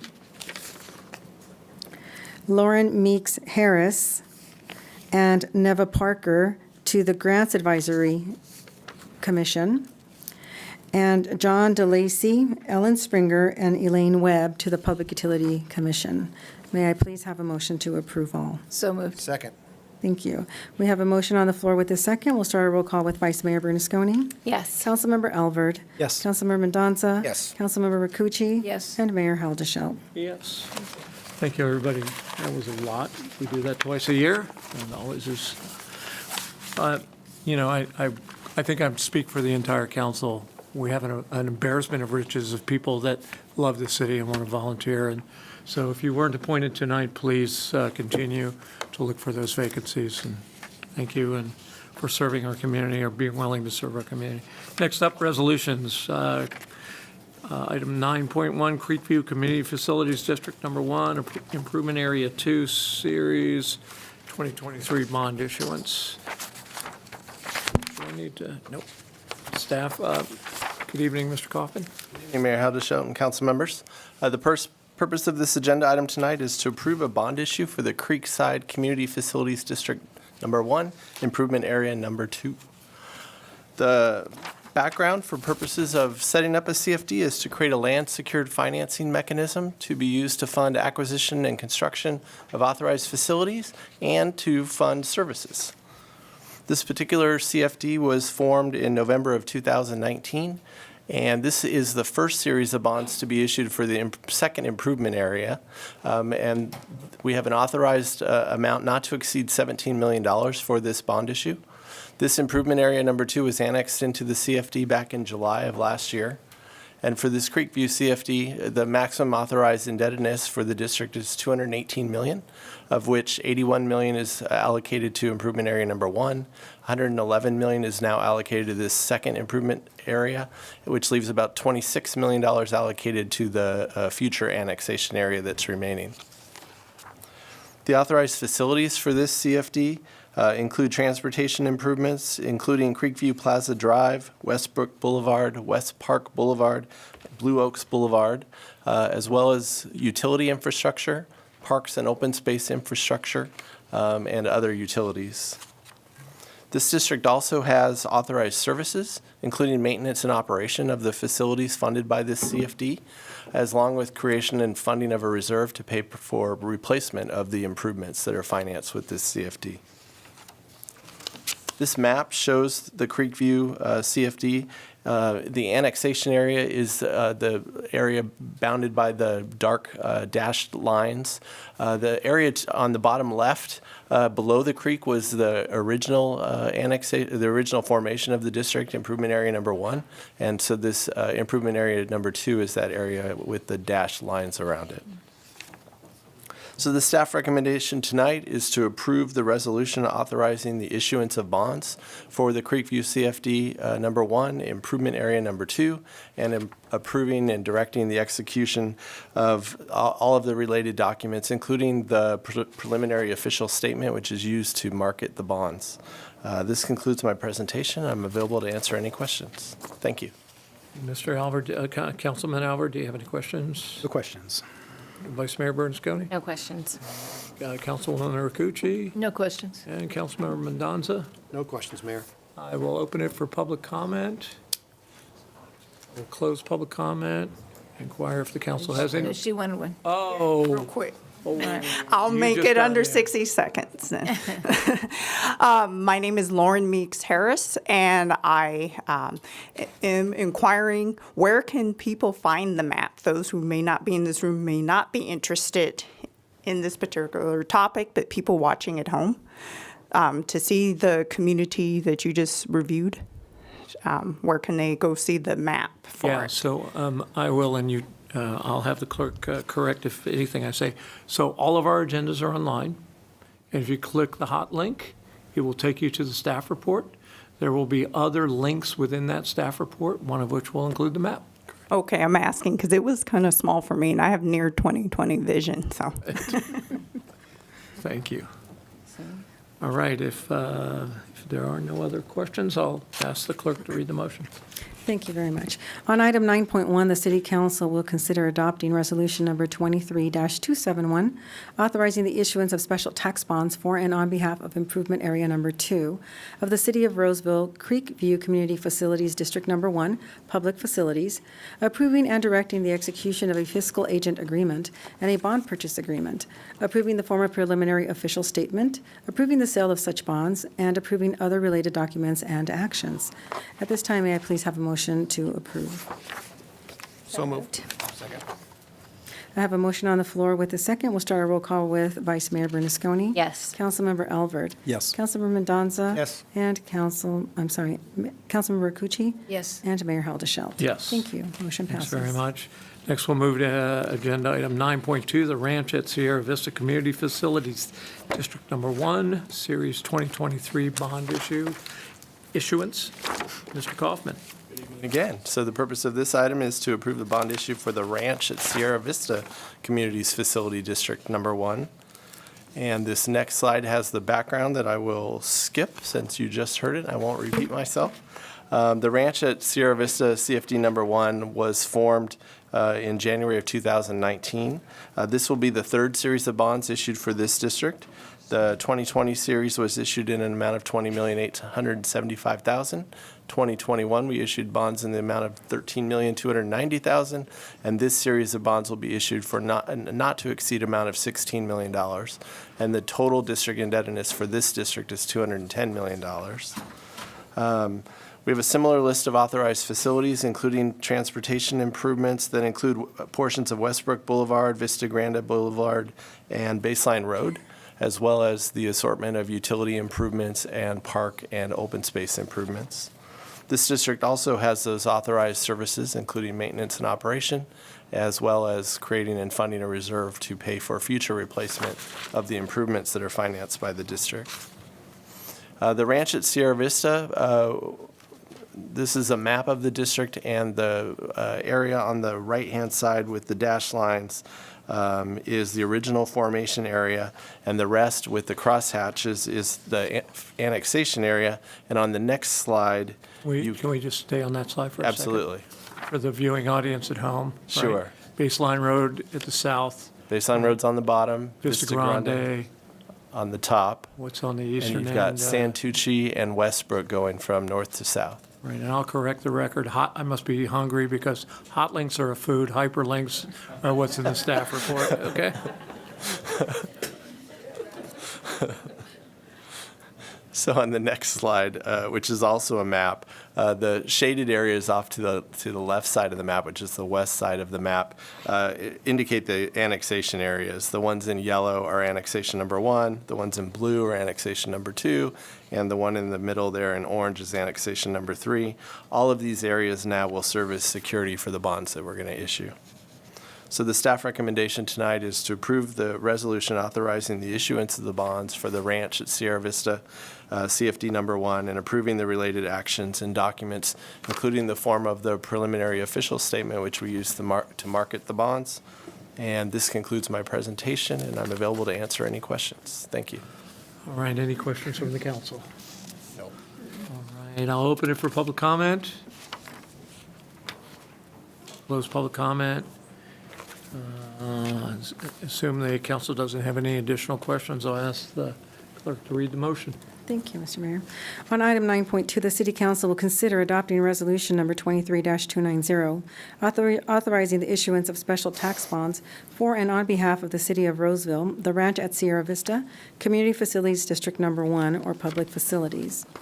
Approving and directing the execution of a supplemental agreement to fiscal agent agreement and bond purchase agreement, approving the form of preliminary official statement, approving the sale of such bonds, and approving other related documents and actions. At this time, may I please have a motion to approve? So moved. Thank you. We have a motion on the floor with a second. We'll start our roll call with Vice Mayor Bernasconi. Yes. Councilmember Elvert? Yes. Councilmember Mendoza? Yes. Councilmember Rakucci? Yes. And Mayor Haldeshell? Yes. Motion passes unanimously. All right, next up on our agenda this evening is ordinances, and the first one is item 10.1, the City of Roseville FY 2023-2024 citywide budget, position allocation schedule, Roseville Housing Authority budget, and Roseville Finance budget, Authority budget. And I know we do have a couple of folks who filled out comment cards on this item, so we'll get to that later. We'll take your presentation. Good evening again. With me tonight is Scott Pettengill, our Assistant Finance Director, who will make the presentation tonight on the city's proposed budget for fiscal year 2023-2024, which begins in 10 days on July 1st and ends on June 30th of next year, along with the recommended budgets for the Roseville Housing Authority and the Roseville Finance Authority. I'd like to take a brief second to thank Scott and Nancy Roethlisberger, our budget manager, and the city's incredible budget team for preparing the proposed budget before you tonight for wave adoption. their hands or stand? Nancy, would you please right? wave your hand? There you go. All right. Thank you. She's too tired to stand up, probably. Thank you, Mayor. Oh, you know, I always go, which yeah, right? All right. With that, Scott will start our presentation. Good evening, Mayor, council members. As Dennis mentioned, tonight I'll be providing a condensed summary of our 24 citywide budget, Roseville Housing Authority budget, and Roseville Finance Authority budget. And then we will conclude with a recommendation to formally adopt each of these budgets. I'll begin with an overview of our citywide budget. This year's proposed budget was the result of an extensive process that began last February, and the process included the City Council Goals Workshop, followed by staff presentations on the budget development calendar, the city's pension and OPEB liabilities, financial policies, the proposed capital improvement program, as well as proposed Roseville Electric and Environmental Utilities Department budget presentations. The City Council also received a report and presentation from the Measure B Local Sales Tax Oversight Committee. And on May 30th, the City Council held a public meeting on the proposed budget. This slide also shows an overview of the annual budget cycle, highlighting that our budget process doesn't stop after adoption of this proposed budget tonight, and rather it's a continuous year-round budget process that includes budget monitoring, reviews, and planning for the future. I wanted to highlight that this year's budget process also included an extensive amount of outreach, including the development of and that included the development of our budget and brief document, making the budget information widely available to the public and staff on the city website and via social media platforms, outreach to community and employee groups, and finally the budget hearing on May 30th, which included an overview of the proposed budget from the city manager and finance staff, along with presentations from all the city, or from some of the city departments. The proposed budget directly supports the city's mission and city council goals in a fiscally responsible manner. Some of the highlights included in this proposed budget includes funding for the opening of our new Fire Station 8, bolstering the police department's social services unit, initiating the design of 3 neighborhood parks, funding for the new Roseville soccer complex, investing in rehabilitation projects including Weber Park and Johnson Pool, supporting business growth and delivering housing options, participating in regional efforts to identify strategies to address homelessness, paying down unfunded liabilities, and meeting the City Council's economic stabilization and emergency reserve targets. The total citywide net revenue budget included in the proposed budget totals $794 million. And this pie chart provides an overview of the funds that make up that $794 million. The makeup of our revenues is almost identical to the prior year, with the enterprise funds, including electric, EU, and transit, making up majority of our revenues at 56%, or $445 million. The next largest source of revenue is the general fund, which makes up 27% of all of our revenues. The balance of the revenues are reflected in the other funds category, includes resources from special districts, development fees, and golf fees, for example. Other fund revenues make up 17% of all citywide revenues at approximately $134 million. Citywide expenditures included in the budget total $784 million, and the proportional share of each of these major spending categories included in the proposed budget are similar to prior year as well. Salary, wages, and benefits make up 36% of our budget at $278.6 million. And the next largest spending category of materials, service, supplies make up 26%, or $206.8 million. 19%, or $147.8 million, of the proposed budget is dedicated for capital projects, and 11%, or $88.7 million, would be spent on purchased power for electric. The remaining 8% of the spending plan, as indicated in the other category, includes spending for debt service and transfers to other funds, which equates to about $62 million. Total citywide staffing is proposed to increase by 30 net positions in this proposed budget, from 1,328 to 1,358, which represents about a 2% increase in staffing citywide. The most significant increases were in the fire department, with 10 additional positions, including 9 to staff the new fire station, and parks, recreation, libraries with 7 new positions. The new positions are being recommended to maintain service levels in our growing community, address state and federal mandates, and enhance service levels for City Council strategic priorities. The proposed budget also includes $130 million of capital project appropriations, with the majority of the projects in Public Works, Roseville Electric, Water, Parks, Recreation, and Libraries. An overview of the proposed project, including the budget, was presented to the City Council in May. Some highlights include the Roseville Soccer Complex, Weber Park, roadway resurfacing, and aquifer storage and recovery wells. Staff have also incorporated the department's long-term capital planning in the 5-year capital improvement program, which is also included in your budget book, with almost $485 million in capital spending anticipated over the next 5 years. Now I'll focus in more onto the general fund. The total general fund operating revenue budget totals $225 million. And this pie graph shows the general fund revenue contributions from each source, with the Bradley Burns sales tax, Measure B sales tax, and property tax revenues making up 76% of general fund revenues.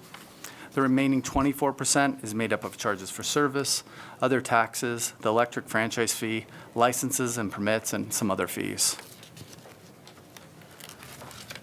This next slide provides a summary of our general fund operating expenditures by department, and the total general fund operating expenditure budget will total $214 million. Almost half of the operating budget is allocated towards public safety services, police and fire departments.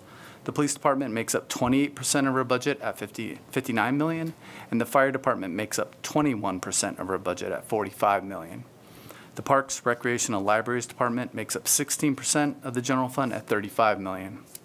The balance of the funding is allocated to the development services and public works departments, as well as the general government departments, such as finance, HR, and economic development. The other category includes transfers of reserves, the CalPERS additional discretionary payment, and annexation tax sharing payments to the county.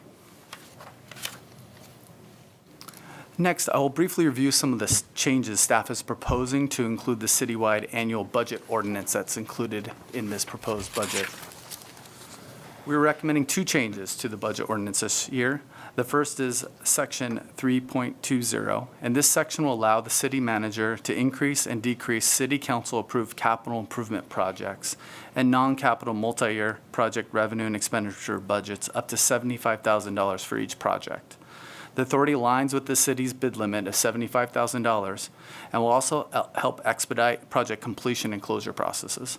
City council approval will still be necessary to establish all new capital improvement projects. The second section is 3.21, and in this section, it will be related to the city's general plan update fee. The intent of this fee is to collect funding over time to save up for the next general plan update. And this section will allow the city manager to annually adjust the general plan update fee revenue budget and the multi-year project that has been established for the general plan update to reflect the amount of actual funding that has been collected in any given year. Next, I'll move on to the Housing Authority's proposed 24 budget. The Housing Authority fiscal year 24 budget includes funding to administer the Housing Choice Voucher Program, provide rental assistance for low-income residents, disabled persons, seniors, and veterans in Roseville and Rockland, ensure housing stability and economic self-sufficiency for up to 823 households, and it will infuse $7.2 million in federal funds into our local economy. The funding for the Housing Authority comes from the Federal Department of Housing and Urban Development, or HUD. The Housing Authority budget includes $8.1 million in federal HUD revenues to be spent on rental assistance programs. In terms of administrative revenues and expenditures, the budget includes $1 million in funding from HUD and $144,000 in administrative costs from the City of Rockland and repayment agreements to support program administrative costs. This funding will support salaries, wages, and benefits totaling $737,000 and other operating costs totaling $329,000. The variance between available administrative revenues and expenditures is a surplus of $95,000. Therefore, no general fund contribution is required this year, as has been in recent years. Lastly, I'll provide an overview of our fiscal year 24 Roseville Finance Authority budget. The Roseville Finance Authority is a separate legal entity established to provide financing for city capital projects. The fiscal year 24 expenditure budget for the Roseville Finance Authority totals approximately $3.3 million.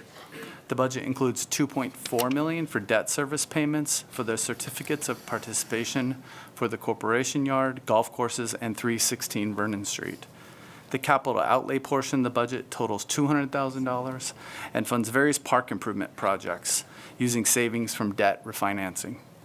And lastly, the Roseville Finance Authority budget also includes approximately $691,000 for citywide park fund to repay a loan from the fleet replacement fund that helped fund the construction of Harry Crabb Park. And that concludes my portion of this presentation. I'll now hand it back to Dennis. Thanks, Scott. Before we conclude with our recommendations and open the item up for council questions and public comment, I just wanted to make a note that we received a few written public comments this week before the meeting about the electric department's potential future capital improvement project for a substation to serve the Roseville Industrial Park. That substation project was included in the city's proposed budget book as a potential future project. No dollars are appropriated for that project in the budget this year. City departments perform long-term planning that includes considering significant capital projects that could happen in the next 5 years and build that into our book. As the substation project is described in the book, the electric department has determined a potential need for a substation if property is rezoned for a development that exceeds the capacity of the area. If a substation is needed in the future, the substation would not be funded with tax revenue. It will be funded by the electric utility primarily with development fees. So I just wanted to make that clear in response to some of the written comments that we've received. I'd also like to mention that we have copies of the budget and brief document as well as the City Council's strategic plan document up here for anybody who would like a copy. With that, we are available to answer any questions. After I mention the 3 recommendations that are on the screen, the first is adopting the budget ordinance, which approves the citywide 2023-2024 budget ordinance. That includes new vehicle requests, which we've incorporated into the budget book this year, and the citywide position allocation schedule, as well as a resolution approving the Roseville Housing Authority budget for fiscal year '24, and adopting a resolution approving the Roseville Finance Authority budget for fiscal year '24. And with that, we're available to answer any questions. Thank you. Great. Has any questions about the presentation?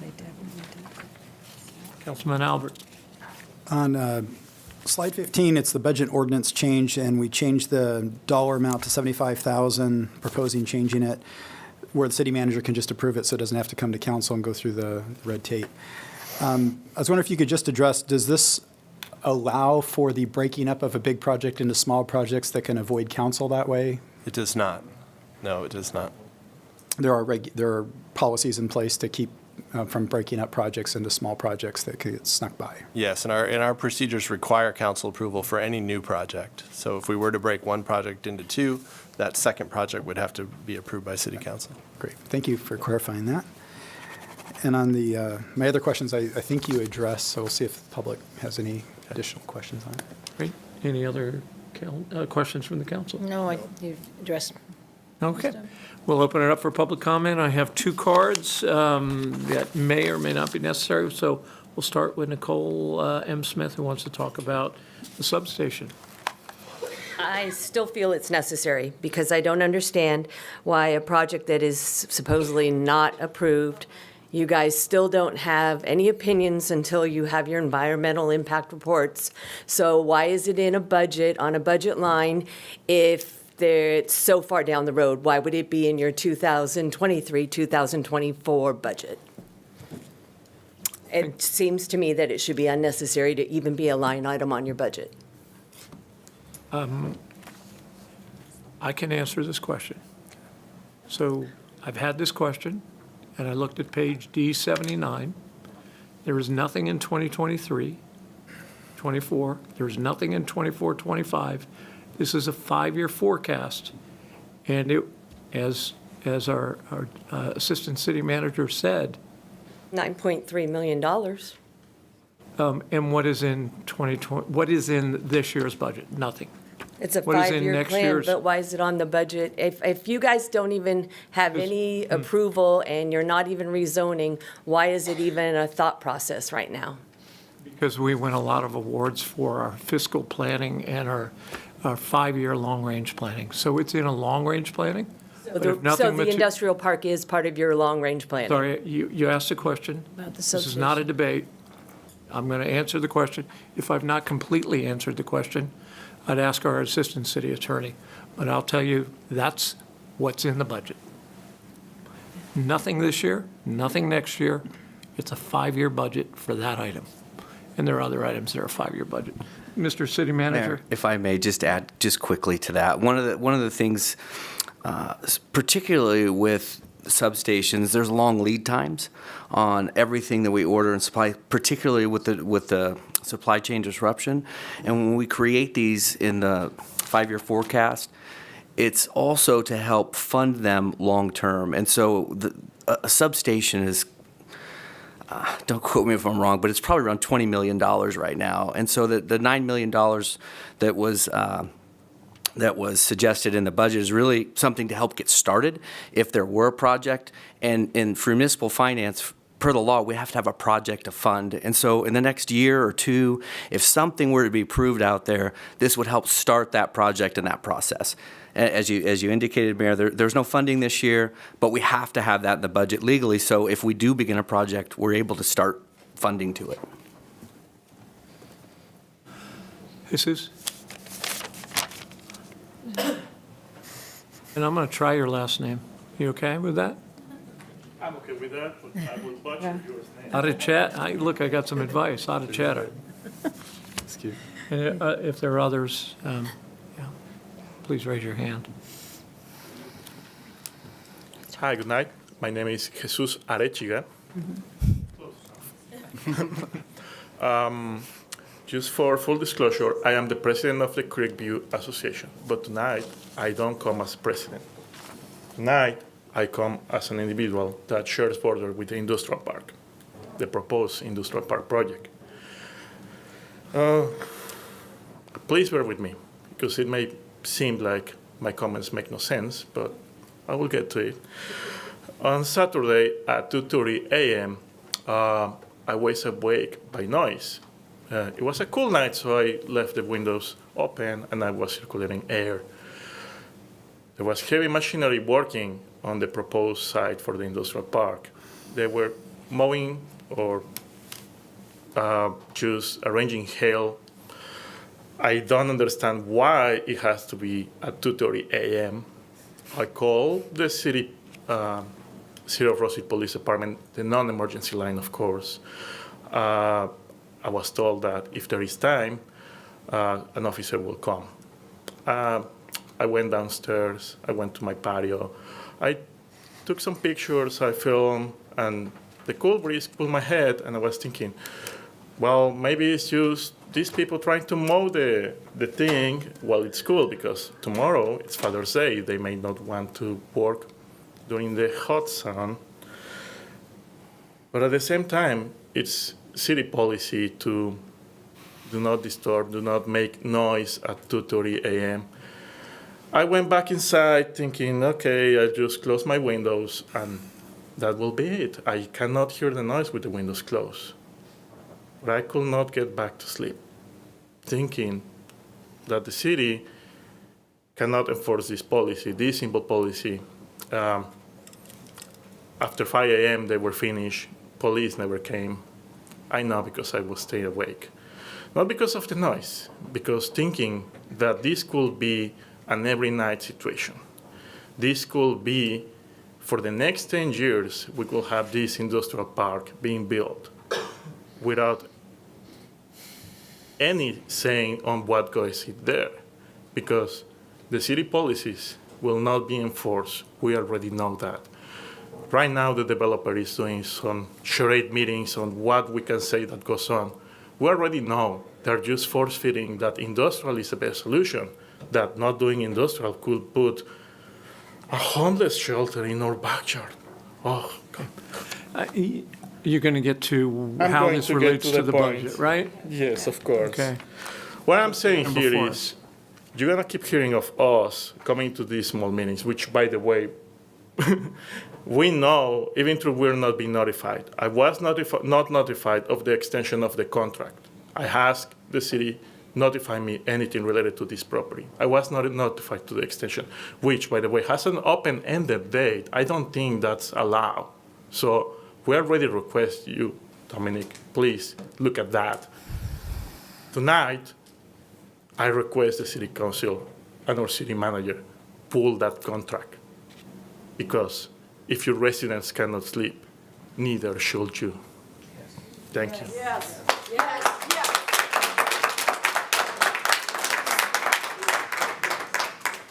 There are others that would like to speak on item 10.1, which is on our budget. I have a question.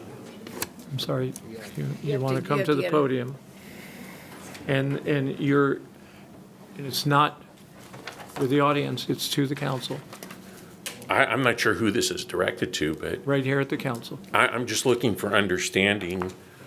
What is the makeup or explanation of a pay down obligations? The differential between the revenue and the expenses? What is that? Yep, we'll have, Sure. So in our 5-year forecast, for the next couple years in the general fund, we project revenues to exceed our expenses, assuming we don't encounter a recession like we've talked about when we talk about our 5-year forecast. So to the extent that we have excess revenues in our annual budget process, one of the things that we are doing pursuant to our financial policies is paying down some of our obligations, including our long-term pension obligations with CalPERS, the provider of our pension system. You don't consider those expenses? Oh, I'm sorry, Mayor. Would that not be considered an expense? So we do pay our legally required expenses to CalPERS every year. This is in addition to that. We're allowed to pay additional amounts to CalPERS to pay down our unfunded liability and increase the funded status of our pension system. All right, thank you. and while we're on that, while we have a captive audience here. Sure. You want to explain our open budget? We have a new, yeah, Open budget. we have an open budget, I forget the name. We have a new open budget software tool online where you can go into our budget data and kind of interact with it and click down from like a very high level, look at property tax and kind of delve into in more details at more count level what makes up our budget. So And it's ask- a good, easy, nice ask questions tool about the over budget the as budget well. process. Okay, Yeah. great. In layman's terms, in 2025, revenue's 234 million and expenses are 215 million. So where does all that money go? So first of all, this is part of our 5-year forecast. So it's all estimates based on a lot of assumptions that probably won't come true because they're all assumptions. What's going to happen with inflation? What's going to happen with our costs? What's going to happen with the local economy? So there's a lot of assumptions built into this, but the plan identified here is if we have excess revenues, we're going to follow our financial policies and recommend prudent decisions. And some of those decisions may be one-time investments in capital projects that the city council identifies as priorities. And another recommendation that staff will make is paying down some of these liabilities that the city has. Would I find a line in the budget that says pay down obligations, or would it not? There are a couple lines in the budget that relate to that. One is called additional discretionary payments to CalPERS. We can help you find that in the budget. We've also established a pension trust fund, and we could show you where you can find the transfer to that fund in our budget. Okay, thanks. Thank you very much. I think we helped everybody with a little bit. Next speaker. Hello, Annette Dittert from Creekview. Just some basic questions. I'm new to Roseville. I would like to learn as much as possible how the city works. Again, regarding these budgeting figures, you have a 5-year forecast for fiscal responsibility. I'd like to know, I'm not really understanding, I see these general fund, enterprise fund, and other funds. Are those the only 3 categories? Only On that 3 pie chart? categories that we're projecting There a was- 5-year forecast on? No, in general on the budget, I only saw those, I think there was a pie chart that listed all the funds. So therefore, all of your expenditures come out of one of those 3 funds? Those are the 3 major categories of funds that we have. The budgeting and accounting for governments is very complicated because most of the revenues that we receive have strings attached to them, a lot of legal requirements. And so those are the three primary categories of funds we have. Enterprise funds are a fancy way of saying our water utility, our electric utility, our wastewater or sewer utility. Those are all part of the enterprise funds. We have the general fund that does our police and fire and parks. And that other fund category that you see there, it says special districts, development fees. There's about 100 different funds that we have to budget and account for. But for purposes of this pie graph, we break it into those three major categories. Okay. So the property tax revenue, that's 31%, does that include our Melrose dollars? That does not. Those are in some of those other funds that are identified. No, I'm talking about revenue at this point. Yes. So that it comes in as revenue, which is it, and then it's dispersed? So it's 31%, is that part of the 31%? The Melrose income? I call it income, but you're calling it revenue? Right here. Oh, thank you. So in the general fund, that property tax revenue of 31%, that does not include the Melrose taxes. That's just the 1% property tax that we pay on our properties. That goes into the general fund. Okay. The Melrose taxes go into some of those other funds that you saw on that other pie chart. No, I'm talking about a completely different pie chart now. I've switched pie charts. Yeah. So I'm not understanding which category. so much time.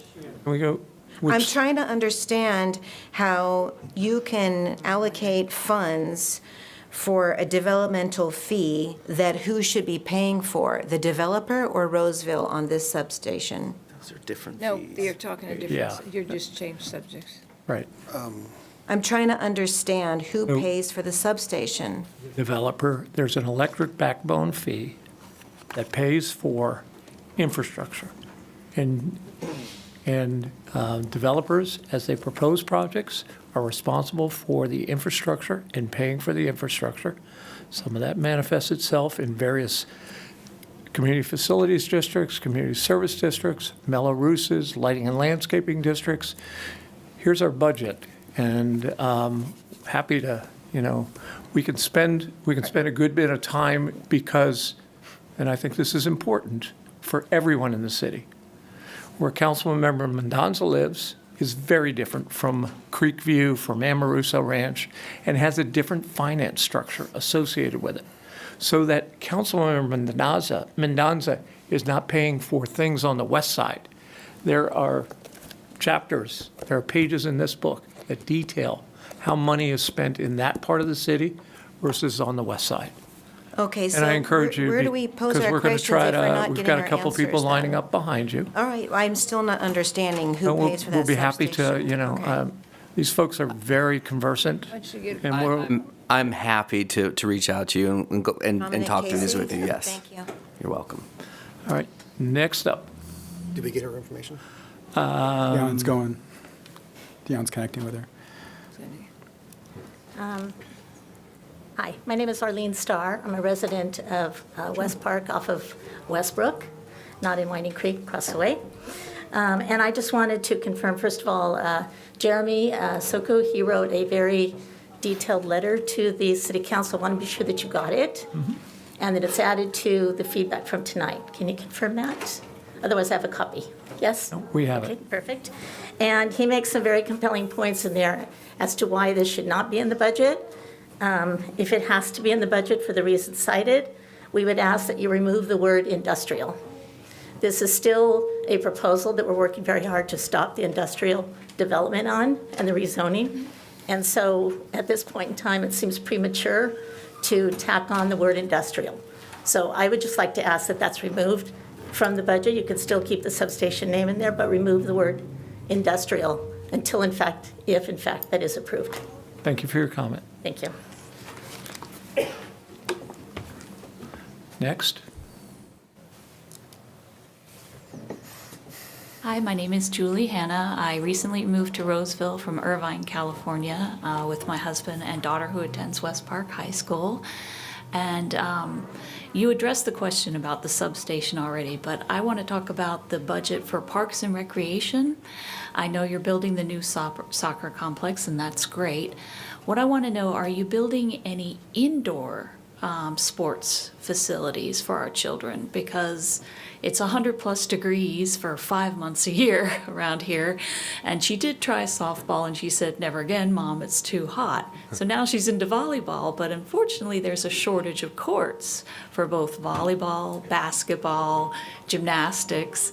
So I was wondering if the city budget had an allotment for building some indoor sporting facilities. Thank you very much. Yeah, let's have our city manager, former Parks and Rec. I don't recall in the CIP any indoor facilities.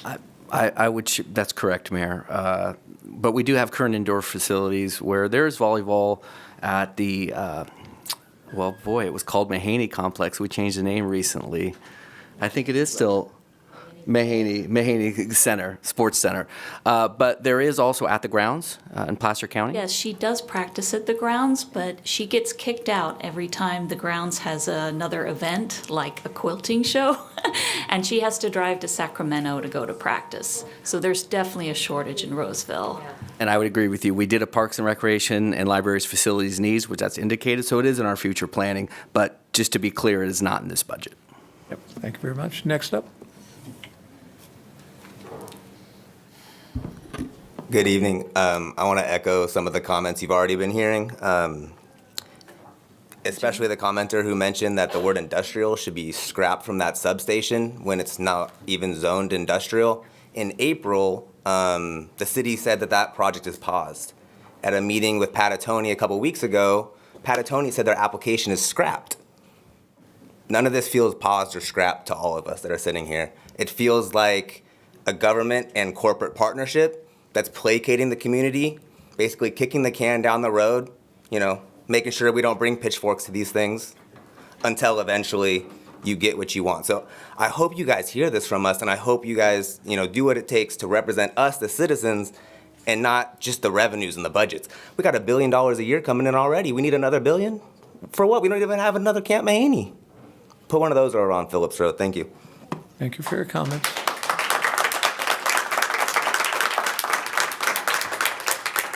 And again, you know, out of respect for time, so we can get all the speakers. Good evening, and thank you for the opportunity. My name is Alba Vieira Benito. I have a few comments. I live in Fiedman Farm, and we hear that the project for the industrial park is on hold. And we are talking about budget and forecast here. And we are dealing with problems at Fiedman Farm Elementary because the school is overcrowded. My son will not be able to attend TK in the same school as my daughter because it's overcrowded. The teacher needs to be relocated to another grade and stop doing what she loves because there's no room. So when we hear about the whole planning on the city regarding building homes and schools and so on, we thought that would be okay, but we are not. And I think the simplest things for our community is the most important right now, as hospitals, commercial centers, and those are the things that we need the most. I also want to reinforce that regarding parks and recreation, we have the Old Jolson wildlife there, where it's really sad. It looks like a construction site instead of a park where these residents should be enjoying nature. And we have so many examples in other cities like Carmichael, where they have the resources, the natural resources, as we have in West Roseville, because it's a different environment as the East. We should take advantage of that and help children and teenagers to engage and bond with nature. This would be very helpful for their mental health. So West Roseville is different, and you need to look in a different way for us and listen to us, because the issues are happening right now, and we need help.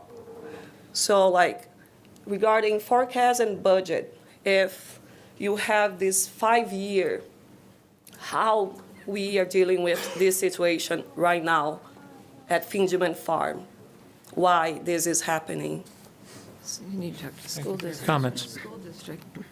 Can I have this question answered, or do I need to contact anyone?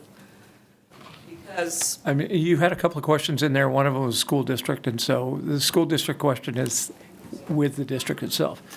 City manager, did you have any, and with the 5-year forecast, imagine if you look in our budget, there are a number of other things that are 5-year forecasted. This substation for the industrial park is not the only one that has a 5-year forecast in it. I know it's near and dear to your hearts, but you know, Roseville has a reputation of doing specific planning processes, and I can guarantee you that before your community was built, there were others that came before, councils before us, who expressed concerns and had conversations with the in the community and with the city staff to make sure that our quality of life is maintained, and what brought you here to Roseville. So we can have a conversation, as the city manager said, with our staff off to the side. But Mayor, if I may, just quickly, because I did catch another question in there about the Al Johnson Wildlife Area. And large part of that was purchased to be a detention basin. And so there's, I think it was $3.5 million in the capital improvement budget to start that process, the pre-planning process for that this year. And so the Al Johnson Wildlife Area design and construction will start after that project because we'll have to determine how much detention space is needed. Best guess, I could tell you that project's probably going to take between 3 and 5 years to get done with the detention basin area. And this year, there's about $140 million in capital improvement projects. That many of that will include parks and trails and treescapes. thank you.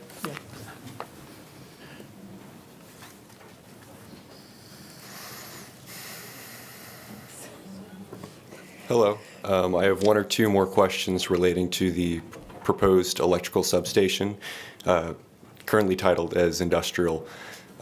My first question is, how far would this electrical substation extend? Would it extend to the proposed Utilities Operations Center, which is just west of Al Johnson Wildlife Reserve? And my second question is that proposed Utilities Operations Center, is there anything in the budget that accommodates that? And my third question is there a timeline for the construction of that proposed Utilities Operations Center if it is approved? to the answers to those questions, if we have them. I have them. I mean, if Go ahead. If I may, Mayor. Okay, the first question, let's take them one by one. So I'm going to start with the last one. If it is funded, yes, it will begin. It's several years away. 5 is probably best guess from a start because we still have to go through all the environmental process. And given all the demands of many of the solid waste regulations, particularly SB 1383, there's got to be a lot of assessment on what is actually needed on that site, and that will take a fair amount of environmental review. So best guess 5 years. But yes, there is budget being put back, actually started last year for that project, because again, it's something that we have to protect our ability to not only deliver our waste to our current landfill, but as capacity is taken there, look for other options and avenues. And so that's going to be a piece of that project. So it is in this budget. And I'm sorry, what was the first question? Right. So that ties back to the industrial electrical substation in the budget. Do any of you guys know how far the benefits of that would extend to, where it would service? Would it service the proposed Utilities Operations Center? Thank you for that reminder. Yes, that would be a portion of it. And how that typically works, then a portion of those fees would be paid back to the developer that ultimately paid for that substation. This happens with Creekview, with Sierra Vista, West Park. Typically, the first person in pays the lion's share of it. And so it would be worked through that. And we don't know yet because we don't know the ability, but yes, the potential is certainly there to provide that. Anytime you add a new substation, not only do you add capacity and resiliency, but you also add to the reliability. So it actually does help the entire grid system. Right. And one last thing. You said lion's share in reference to the funds that would be paid back for that proposed project, does that include the cost, the $9.3 million for the construction of that? So there would be a portion of that. I think, so when they look for it, and they'll pay a portion, typically the development, if I remember right, it's about 75% completely paid for by the developer, but then there's 25% that's paid for by rates because of what I just mentioned about reliability, resiliency, and capacity legally. And so, yes, there's a point where if it serves other projects, whoever ultimately pays for that would have a right to have some of that paid back, and typically through a development agreement. But it's impossible for me to tell you how much and when because there's too many unknowns and assumptions right now. Right. Thank you very much. And one last thing, I just mimic the statements of everybody else. I request that the name industrial be removed. Thank you for your time. Don, may I add just a clarification on, you're talking about the rates, we're talking citywide, right? Not just people right around that area, right? Yes, that's correct. Okay. Great. Well, it looks like that's all the speakers we have on this item, so I'll bring it back to the council, see if there are any additional questions. I have a question. Go ahead. Can we remove the word industrial from that line item and just call it a substation in some location? Yes. Does it matter? Yeah. If that's the direction of the council, we absolutely can. And like has been said, this project is not being budgeted this year. It's just part of the department's 5-year forecast of possible projects. But yes, we could certainly strike a word from that page before we print the adopted budget, if that's the will of the council. I understand it doesn't change anything. It's what we need to plan for anyway if it happens. But it's definitely making people nervous, so I move to remove it and make people more comfortable. Mr. City Manager, what is that area known as? As residential. I'm sorry, ma'am. I'm asking the city manager. Thank you. I know there's a lot of passion. A lot of passion, because the revenues that you collect from tax, Maybe, from taxes, property ma'am, taxes please. are insane. And you're building next to our homes this stinky, noisy industrial park. Do you have any decency? Does any of you live there? Probably not. How convenient. Collect money from us. Ma'am, And collect the money would you from come to some the, city would you friend. come, you want to come here and make some public comment? I'm surprised. Who is making this decision? Is it everything about Ma'am. money? Could you come to the podium, please? Come to the podium, not new It's chair. difficult to understand. Thank you very much. Yes, I'm very furious, because does any of you live there? Anyone? Oh, probably no. Probably no, but we live there. We live there with our children. And we just purchased brand new home. Very happy with everything about Roseville. But we are shocked to learn that you guys decide to build stinky industrial park next to residential. So far, so freaking far from highways. So you destroy our roads with the stinky trucks. Thanks for your comment. Comments. And we Yes, So understand. thank you. Thank you. Go and see for yourself how many houses you guys sold and how you profited from all of us, the residents in Roseville. But it's not enough for you, obviously. Thank you. Thank you. Thank you for your comments. Are we closing public comment? Or we All right, public comment is closed. Okay. We will bring it back to the council for action on the budget, if there are no other questions. Now let's change the name, please. Sorry, we've closed public comment. Comment. We've closed public comment. Scott talked about maybe change. I'm sorry, ma'am. We know what Mr. Alvord, Councilman Alvord asked, okay? We will deliberate now, okay? Doesn't matter to me. I mean, the area, I live in, I think, the north industrial area of Roseville. So, I back up to Roseville Parkway. I sleep with my windows open and listen to the traffic, and one day Roseville Parkway will extend through. So each of us are impacted in our communities, but Got 3 thoroughfares to my neighborhood. Got the railroad tracks. so the action, I'm sorry, Vice My Mayor Burris. question is for Dawn. Does staff see any issue with removing the word industrial? Can you talk us through that? Yeah, there's no issues with changing the name. Roseville Park is fine. Roseville Substation is fine. West Substation is fine, as long as we change it in all of our documents. So, because really the legal, requirement is that we have a project to fund to. Got it. Okay. So you want to make the amendment to the budget, I don't think we need to. do we?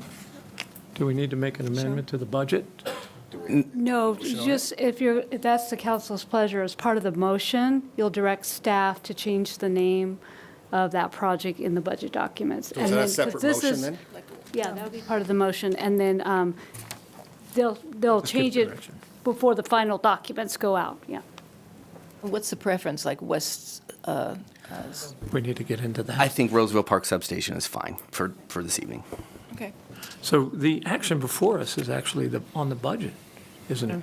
You want to read us, you want to read the motion? Yes, thank you, Mr. Mayor. On item 10.1, the City Council, acting as the Board of Directors for the Roseville Housing Authority, will consider adopting Resolution Number 2-23, approving the annual budget for fiscal year 2023-24, and adopting Ordinance Number 6684, adopting the annual budget for fiscal year 2023-24, as well as adopting budget control policies, adopting an appropriations limit, adopting the budget for the successor agency of the Roseville Redevelopment Agency to be effective immediately as an urgency measure, and adopting the Roseville Finance Authority Resolution Number 1-23, adopting the annual budget for the fiscal year 2023-24, and with this last recommendation, and make an amendment to the budget to reflect that Roseville Park Substation will be the name reflected on the budget. Yeah, I have a question for the city attorney. Is by taking an action to amend the budget, the city council taking an action on any future project? Just wanted to make sure that was clear. Okay. The action before you Because we tonight have is to to- adopt the budget of the city, Right. the Roseville Finance Authority, and the Roseville Housing Authority. Right. There's a project out there that's in the CEQA process. I just wanted to make sure that by us taking an action in the budget, there was no tentacle attaching this council to making a decision about that project. Because that project hasn't come before us. That project isn't come before the planning commission. So, okay. That gives me comfort. All right, we have a motion. So moved. Thank you. Can I have a second, please? Second. Thank you. We have a motion on the floor with a second. We'll start a roll call with Vice Mayor Bernasconi. Yes. Councilmember Albert. Yes. Councilmember Mendoza. Yes. Cucci. Yes. And Mayor Haudashelt. Yes. Thank you. Motion passes unanimously. Right. Next item. Operations Center. We'll give folks a minute to clear the room. The next item is 10.2, Electric Utility Department Operations Center Project budget adjustment.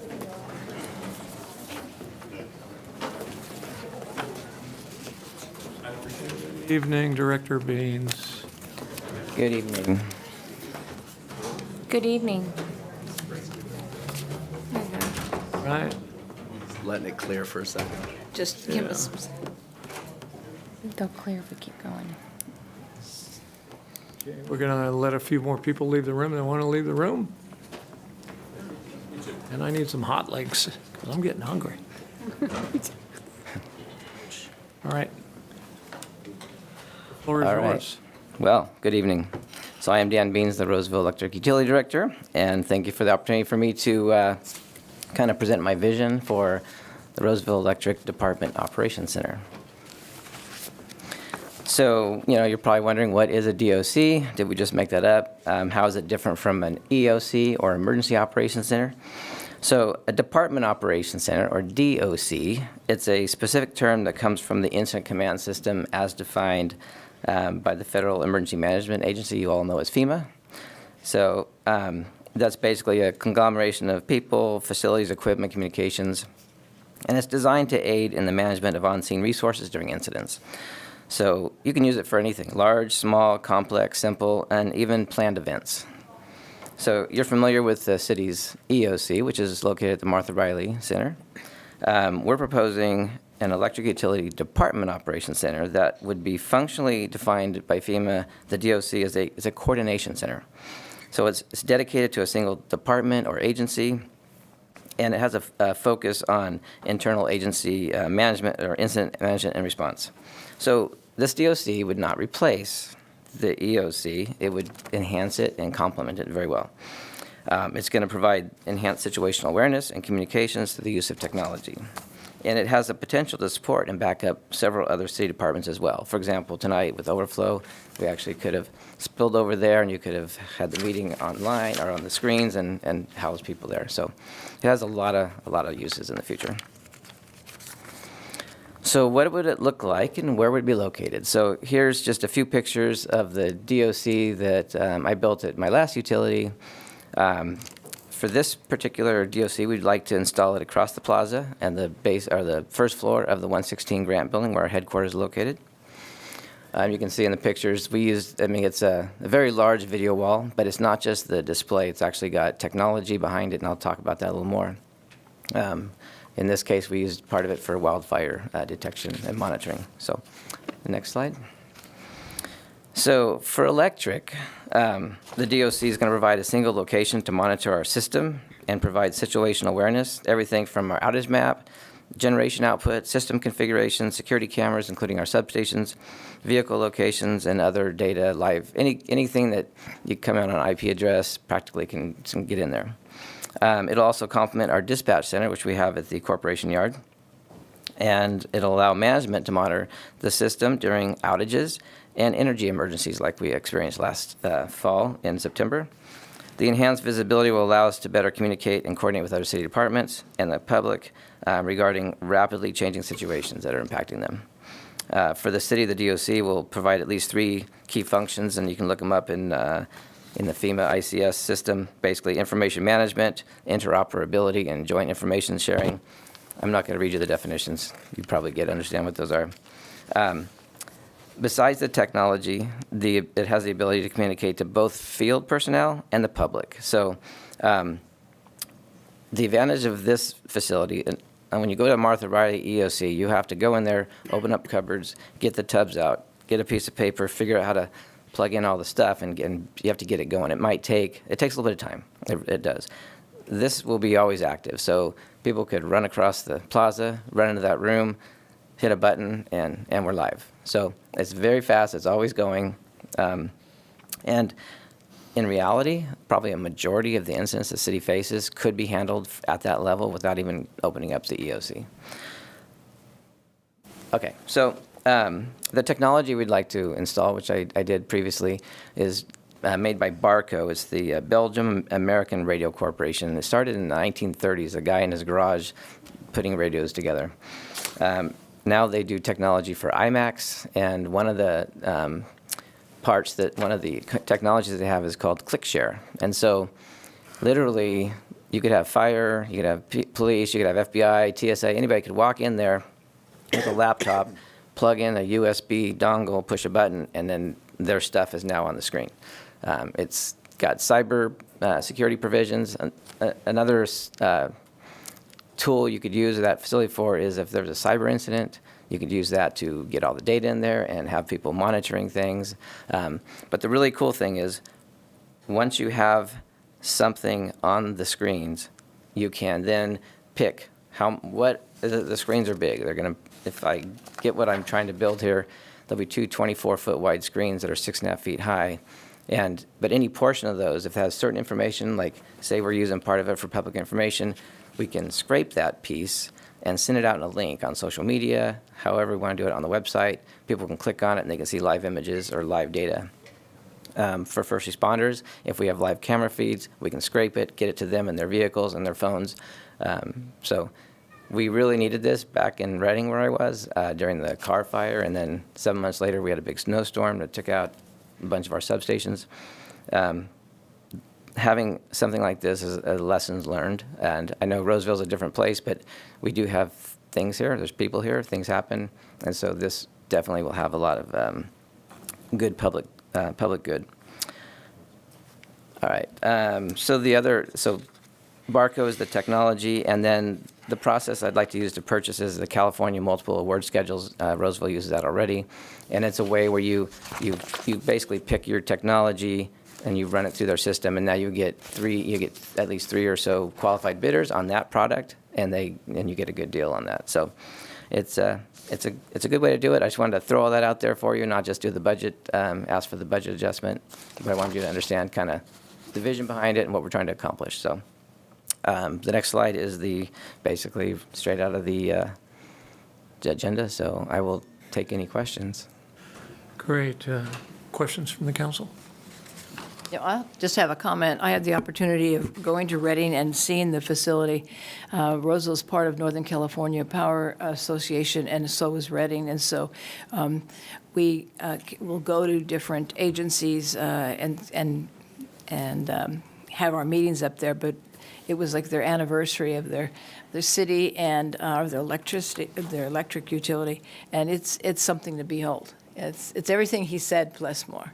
But I was impressed that where you could hone in on one of his electric sites, and you can see if there's any problem with anybody trying to break in, and it was really right after the fires and saying the difference of trying to get with the responders and making it almost instantaneous when somebody can see it from far and reach others. And help prevent the fires and make sure that the firefighters were safe too. Yep. Any questions? Appreciate you drilling down on the specifics. In a past life, I had the opportunity to work in rooms like that, and it does expedite things. I think that's very crucial for a city like ours that's growing. Yeah, and one thing I didn't mention, if I could, we are still coordinating with all the other city departments to find out, as we spec this thing out, any kind of, like, say the Public Works Traffic Center needs a backup place. We could make sure that we have that interface or the ability to add it later. Same with police, fire. So we're not doing this in a silo. We're doing it for us, but it's going to be very good for the city. Vice Mayor Bernasconi. Just a couple questions. Did you say when kind of the start time would be and the duration of implementation of this? And then what about any staffing changes? Yeah, so no staff needed. We will lean on IT a little bit, and we have our own technology people that do the operational technology, so it will definitely be a team effort. But my goal, and maybe it's aggressive, is I would like to have it operational by the time we move into the third and fourth floors across the street. We're doing those tenant improvements. They're in design right now, so I'm hoping we can get that constructed and then get that first floor built out and around the same time. So late summer next year would be ideal. Okay, thank you. Councilman Albert.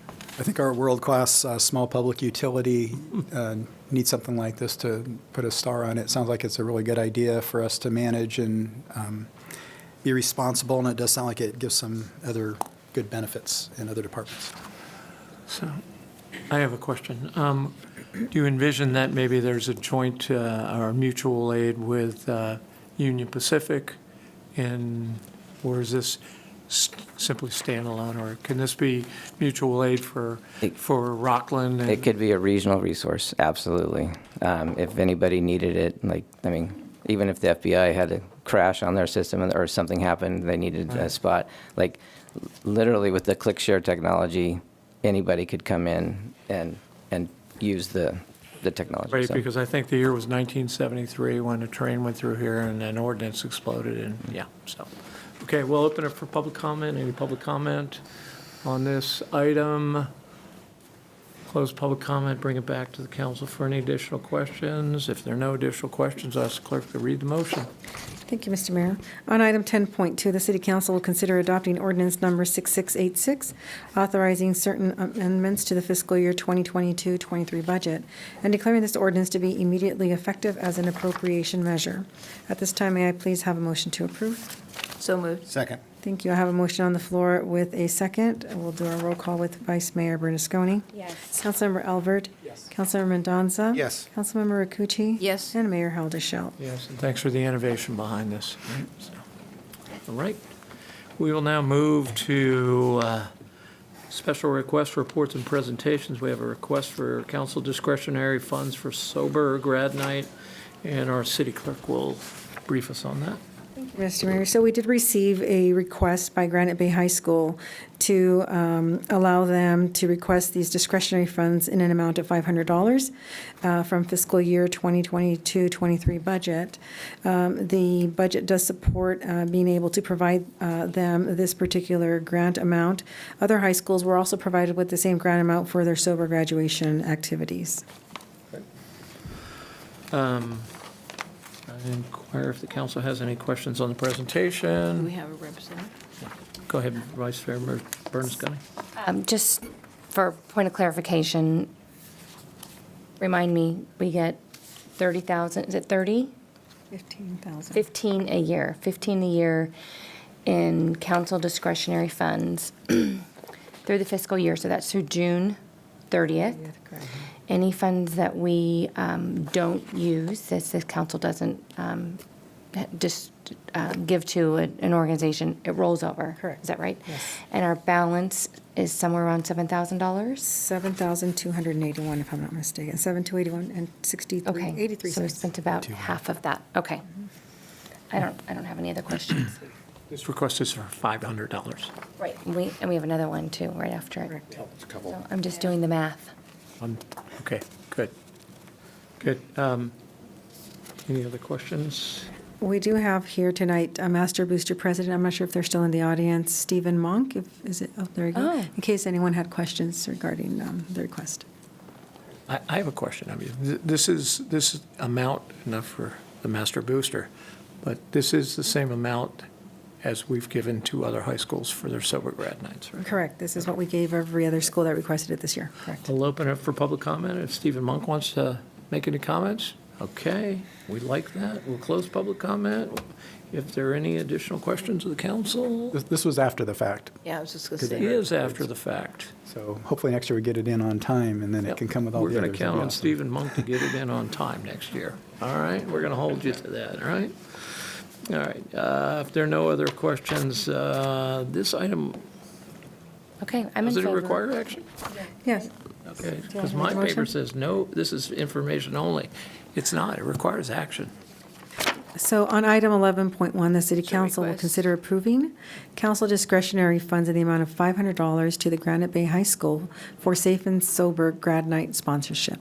If I can get a motion to approve, please. So moved. Motion on the floor with a second. We'll do our roll call, starting with Vice Mayor Bernasconi. Yes. Councilmember Albert. Councilmember Mendoza. Yes. Councilmember Cucci. Yes. And Mayor Haldeshell. Yes. Passes unanimously. All right, so we will now go to item 11.2, a request for council discretionary funds for Kelly's Cookies Goodness Bakes, and we'll take a presentation. So again, this is also a request for council discretionary funds. The council did receive a request for an amount of $35,000. I'm sorry, 3,500, sorry. 500. It's late. 3,500, thank you. Needs a hot From link. Kelly's Cookies for Goodness Bakes to support their annual fundraiser, Taste of Placer. Tonight, we do have Mr. Levi Chapman. If you're here, please raise your hand. Thank you.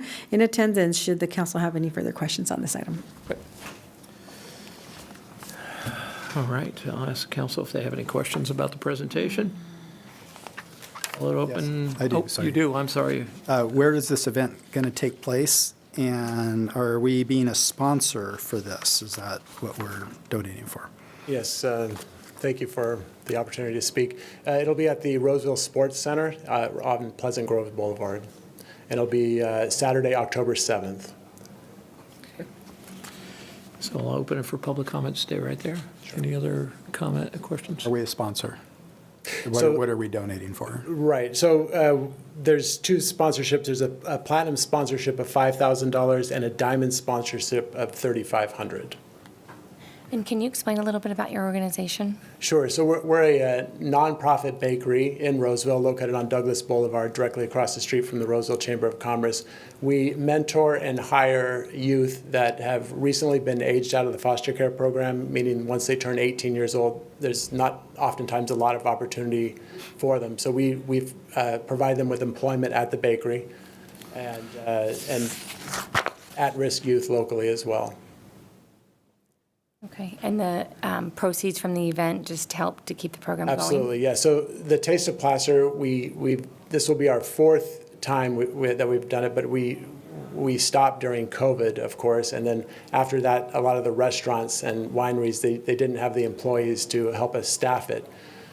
So this is the first time since 2019.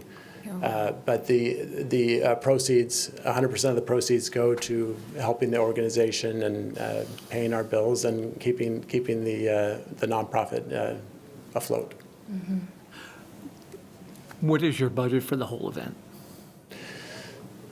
So the budget, I'd have to talk to Kelly for sure about that, but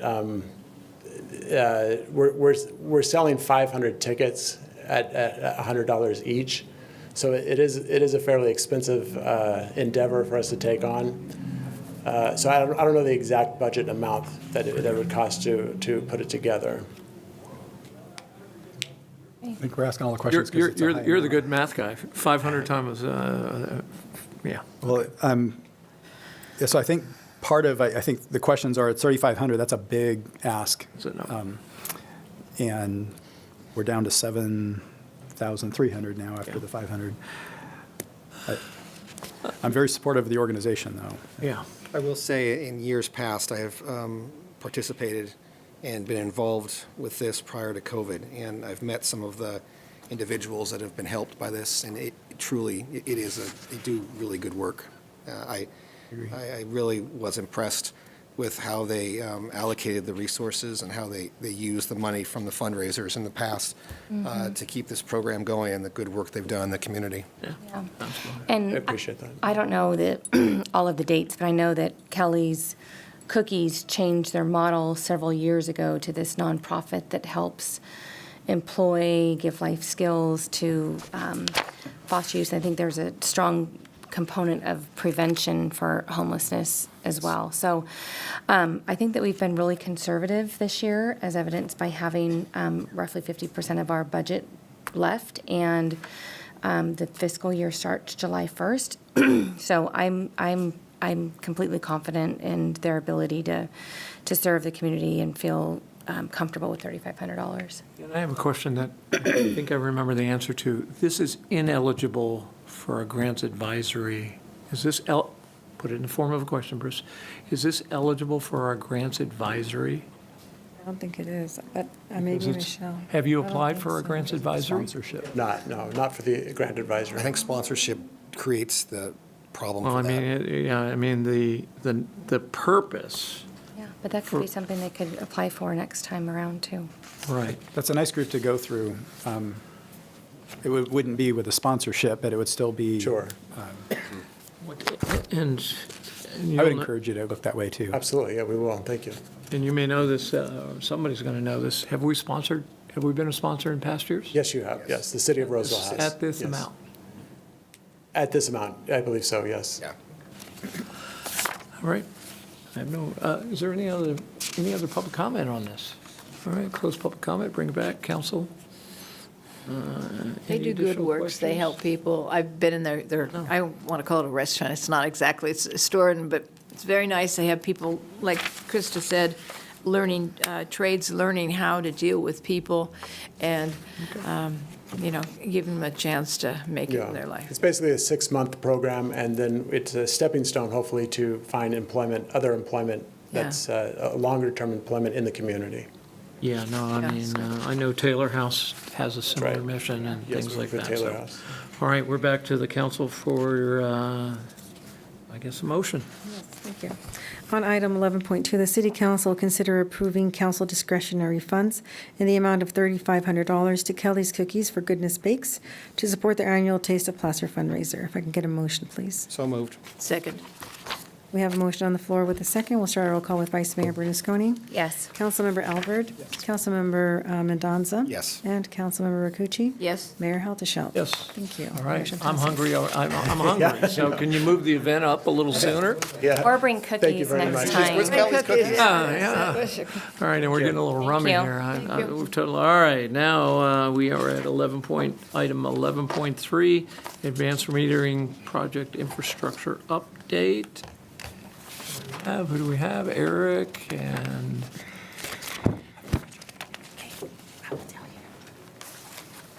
My name is Caitlin Ornelas. Good evening, Mayor Howdeshaw, Council. I'm Eric Campbell, Assistant Electric Utility Director.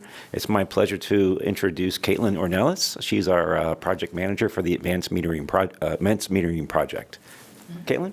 Thank you. Hello, good evening. So I am pleased, if we could get that perfect presentation up, today to provide you a project update. It's probably been a long time since you've heard one around advanced metering, and I have a lot of great news to share, both where we started and where we're going to in the coming weeks and months. So if we can get started. I do want to start with a high-level project overview just to re-familiarize ourselves with what the Advanced Metering Project is, or often known as AMI.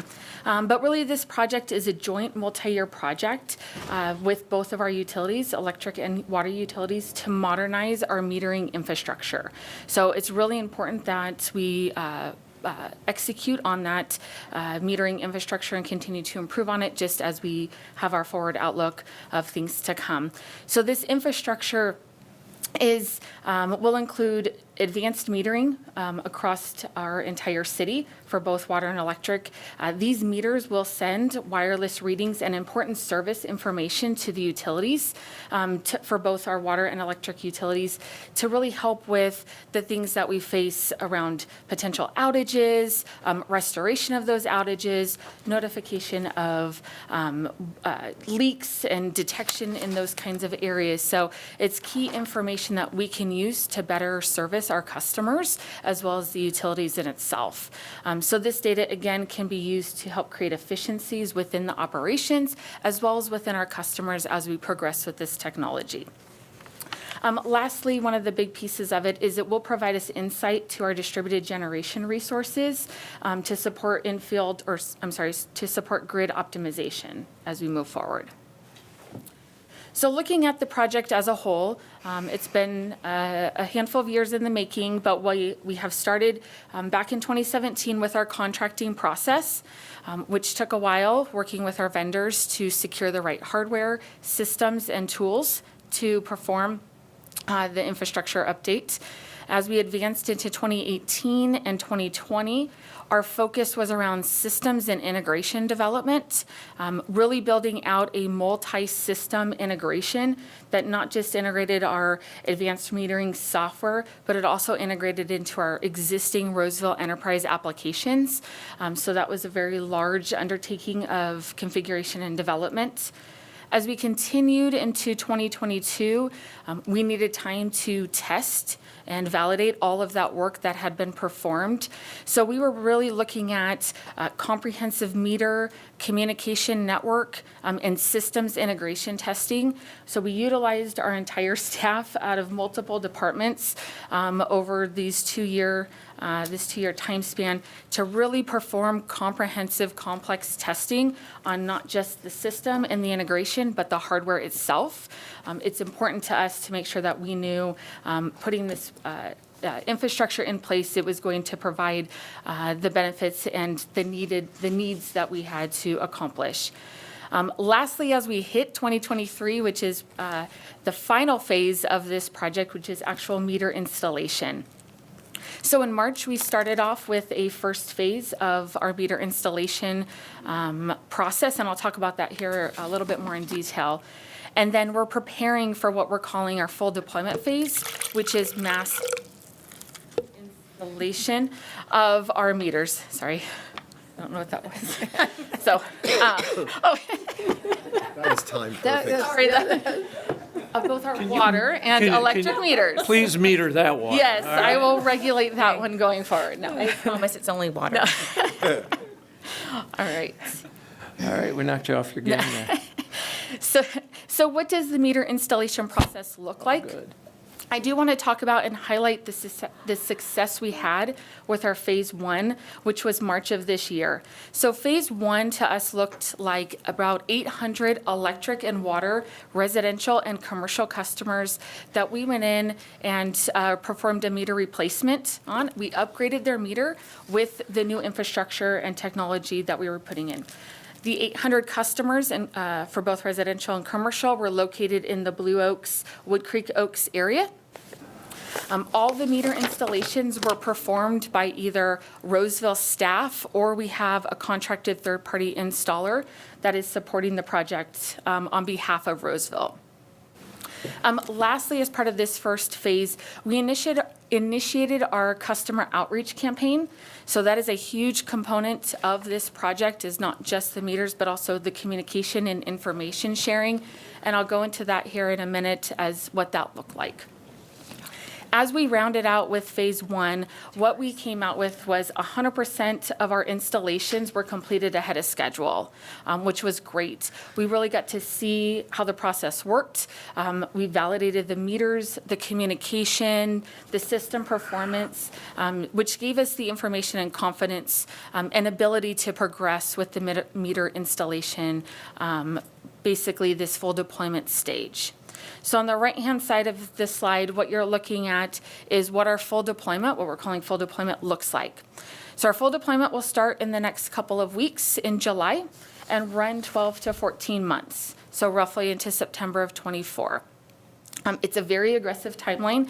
As it stands, we are looking at the installation of around 64,000 electric meters and 50,000 water meters or endpoints with this new infrastructure. The meter installations are still going to be performed by the same teams that performed our first phase, which is our Roseville metering staff, as well as our third-party contractor. Additionally, we will continue our customer outreach campaign, and we've actually beefed it up a little bit as we, kind of expand what this installation looks like. So we can go to the next slide. I do want to highlight really what our full deployment area looks like. So this is a map of our city. And we have broken it out into different zones, strategically broken it out based off of just different cycle events that take place for our customers. The purpose is really to minimize the impact and really be completely transparent and probably not even know that we're there is the goal. And so you can see we start a little bit over the city. We start on the west side. We've got a little bit towards the south, and as we move into full deployment. So you can see we have stuff starting in July, progressing all the way until July of next year. This information, as part of our customer outreach campaign, we have a project website that's available that residents can access. It's up and running right now, so they can really take a look at where they reside and kind of get an idea of when their meter is going to be upgraded. Okay. So I want to talk a little bit about customer outreach, because this is really the biggest, a big component, as I mentioned earlier, of our project. We are very focused on ensuring that we have properly communicated and give enough information to our customers so that they have proper expectations. So a couple things we've done and are doing currently. So the first one is we are sending out large postcards to every resident based on our installation schedule. So postcards will come in the mail about a month or so in advance, informing them that we will be replacing their meter, what to look out for, some benefits, some information that they can access. There's a website, there's a phone number that they can call if they have additional questions or inquiries, and just an overall comprehensive look at what they can expect. Prior to us coming out to their location, we will be placing a door hanger at their front door, notifying them with very similar language saying, hey, we're coming in the next couple of weeks. We'll be replacing your water meter or your electric meter so that they can then prepare. We will also have our website and our phone number on that as well. So if they have questions, they can contact our customer service team to address any of those questions. The third piece of information we have is prior to any meter change out, we will be knocking on the doors. So we want to make sure that we give our customers as much information to say, hey, we're coming, this is what's going to happen. This is really important from the electric side, as there will be a brief disruption in service. Just a few minutes while they swap out their electric meter. So that door knock really prepares the customer to say, hey, get off your conference call, get things situated, and then we'll take care of your meter, and then you'll be back online. So we make it as quick and as simple as possible. If they do have questions or concerns around timing, they are encouraged, and we will provide information that they can call, and we'll work through an appointment or rescheduling of that installation. So that takes care of our residential customers. On the commercial front, we are also communicating in different ways. So for some of our smaller customers, we'll be communicating through the chamber meetings, through email blasts, things of that nature. For our larger customers, they will receive direct communication from our various key account staff, obviously to coordinate times, dates, answer any questions or concerns that they have. And then lastly, towards the bottom, what I wanted to just highlight is, in addition to all of these other things, we have a project website. We have business cards that all of our field staff will be armed with in case a resident comes out and has questions. So this is an easy way to pass along information, and then they can reach our customer service team where we can properly direct them and continue to inform and educate them. We'll have additional door hangers going on in case we replace a meter where they may not have been scheduled till later on in the project, but somehow their meter failed just because. We will send a door hanger to say, hey, we've replaced your meter, just so that they are aware as well. Additionally, we'll have social media messaging, information on our citywide digital and utility-specific newsletter, and again, our project website. So a lot of information is out there and available, again, making it as informative and educational as we can to our customers.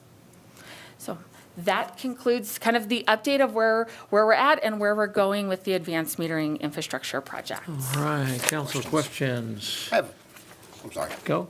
I have a quick question. Sure. On the commercial side, are we providing options, maybe off hours for like some of our larger, our TSIs, Cokivas, Costco's, FBI building, where we could do it in a time that's not as busy or a peak time for them? Yes, so that's part of that direct messaging. So our key account representatives will work to coordinate that. For a lot of our customers, they will not have a disruption of service, just the way that their meters are designed. There are bypasses on them, but we are very sensitive to those larger customers, like you mentioned. So they wouldn't be able to negotiate that? We can work through that, absolutely. Awesome. Thank you very much. Absolutely. Other questions? Councilman Albert? So at some point, do we start all new home builds using the new meter, or do we let them put in the old one and switch over? At what point do we start using, like everybody's going to use new meters from the get-go? That is starting. Yes. So that really started this week. Good, great. Actually, I'm sorry, late last week to put in these advanced meterings into new home builds. It cuts down on costs and back and forth, so. And is it the same meter whether you've got solar or not? Because like I have a bidirectional one that'll feed, so it's the exact same meter whether you have solar or not? We have different meters for different classifications, different rates, different services. The service that you have today, if you're a solar customer, and the information that you're receiving and how it works, it will continue to work. It's the same with a newer meter than what you have or the same as what you have today. So there's no a change in service, change in information, change in expectations of what you see with these new meters. Does it fit in the physical space that's already there on the side of our homes? So there's no, okay. I know That's some a great, people- nope, that's a great question. There is no, we will not be intrusive to any of our customers. There's no changes. There's no, retrofitting to any of the existing meter boxes or panels or things like that. There's no expected changes. Do any of the notifications have a date so we know when it's going to happen? So one of the reasons I'm asking is I have a home office and I'm quite often on Zoom, and if somebody knocks on my door and wants to replace my meter, I might be in an hour meeting that I can't handle right now. So all of our communication really gives kind of a leeway of a couple of weeks or a week. Within a week, that door hanger will indicate that we'll be there within the coming weeks. The door knock will coinciding with the door hanger So if I'm is, I understand. If I'm on a Zoom call, I have to get up and go answer the door just in case they're about to turn my power off. Yes, we would have to They're gonna coordinate have that. challenges, So I the one think. thing, though, the one opportunity that folks do have is when they receive any of the communication, they can call us and we can work with them to explain, hey, your meter is going to be replaced, this week, the week of the 15th or what have you. And we can try to coordinate around their schedule with appointments. That would be great if- Depending on, it's kind of a case-by-case basis It's a at big that ask. point. We have but a lot of people that work from home for yes, big companies too. and Yes, we they're- recognize that. Right, and then the last thing is if somebody's not a chamber member, do you have, are you using our business license database, which has emails? Are we blasting through that? So it's They not will just be chamber if, members? I will double check with our commercial account staff just to make sure that they're covering accounts or businesses that may not attend chamber. So, Sorry for all the questions. Well, gosh, I was thought we were going to run out of questions. Vice Mayor Burns, questions. got any? Thank Nothing? you. All right. I just have a quick one. The employees that are going to go to people's houses, do they have a City of Roseville uniform or, will you recognize them? I appreciate the question. So yes, they will all have badges that our City of Roseville identified as a contractor. All of their vehicles have the City of Roseville contractor magnets on the side of them. So they will be Or just the ID badge? Yes, ma'am, yes. Okay, as long as they can see them, because I'm one of those, I won't open the door. I mean, I won't, I've run them out. Yeah. E-posts of a stranger No, coming to the door and going if, outside. I don't want someone to say they want to buy my house, I don't want them to repair my house, but I could maybe want a Okay, meter. okay. That was the question. That's your question? Okay. Oh, and cookies. The opt-out question? Yes. If I remember correctly, people can opt out of this, right? Absolutely. So on our website, there is a link that they can access that'll take them to the proper forms that they can opt out of an upgraded meter. There is a fee associated to that. All that information is on both the city website as well as the project website, or they can call into our customer service team who will walk them through the process, give them the necessary information, and coordinate that opt-out if that's how Did they. you say there's a fee for opting out? Yes. What's the fee? Don't know. Yeah, the fee is to actually, it's to pay for the meter it's going to be replaced with. It's going to be I'll say a manual meter. It's got to be manually read. The existing technology in the field is being completely removed. Okay. And so it's going to be a much older, I'll say, generation from a meter perspective, like going back a couple generations. So it'll be a manually read meter versus what we have today, the drive-by technology. It's going to sound like a strange question, but is the advanced meter more energy efficient than the old meter? It's more accurate. Okay. I was hoping it was going to be more efficient as an incentive to put it in there. Okay. I'll open it up for public comment. Lauren? Yes, I'm Lauren, and my question is, you keep mentioning the website. So what is the website, please? The website, if you go onto the city's website and search under meter upgrade, it'll direct you to the meter upgrade project website page. And you can find the map along with a bunch of additional information, similar language that's reflected on the postcard. Okay, absolutely. The public comment? Thank you for your presentation. I noticed that you had integration testing and other stuff. Are those results publicly available?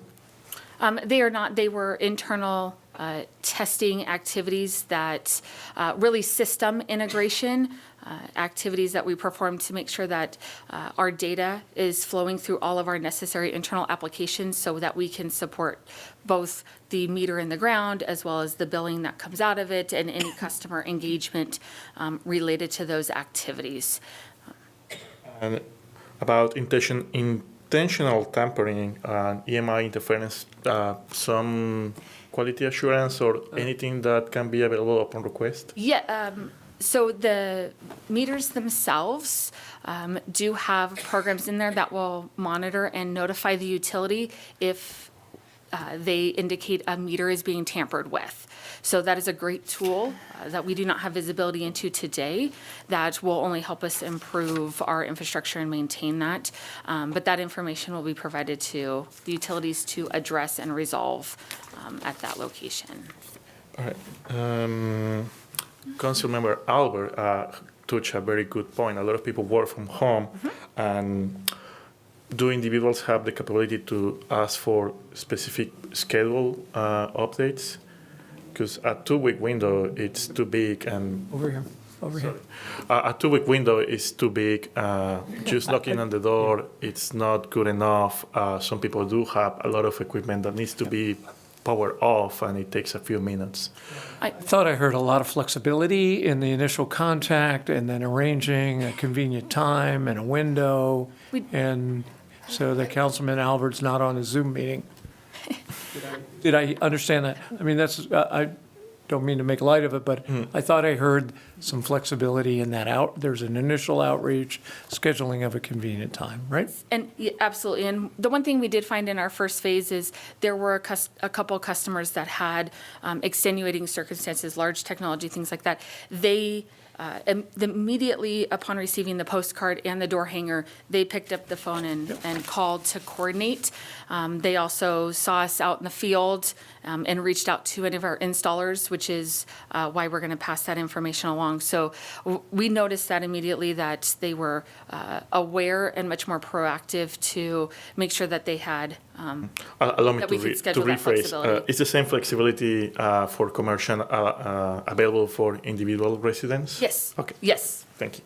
Great. Thanks for your question. And another question about back feedback devices, solar panels, and battery backups. Those do need to be disabled for the meter to be changed? No. Thank you. Questions? Thanks. Anyone else? Yep. I have an answer to your question too, from earlier. I'm John again. As I receive the monthly bills from the city of Roseville for utilities, in the electrical, it's broken down, showing kilowatt hours, everything. Is the cost of this new meter embedded in the rate, or will we see a new expense? There is no changes to the calculation for the billing that you're used to today. So you will still see the kilowatt hours, and if you wanted to. Yeah, the advanced metering project, from an electric perspective, has not been paid for by customer money. We've actually sold off what are called greenhouse gas allowances that were awarded to by the state as part of the cap and trade program, and we've used that money to fund the advanced metering project. Stay right there. So the 2022 water quality report is the most current report. Correct. It's in a calendar year. So you in your public comment, you said about a 2023. We're halfway through the year. That won't be, we actually have the most current, and the due date for doing the consumer confidence report is July 1st. So you have the most current, and we're in the middle of the calendar year on water quality. Yes, okay, we'll sidebar later. Okay. I like that. Anything else, any other comments, any questions? All right, we'll bring back the council if there's any other questions. All right, ask clerk to read the motion. Thank you, Mr. Mayor. There's no motion. This was Just information. information. Do I have, no one? Thank you, guys. Very good. Thank you for your update.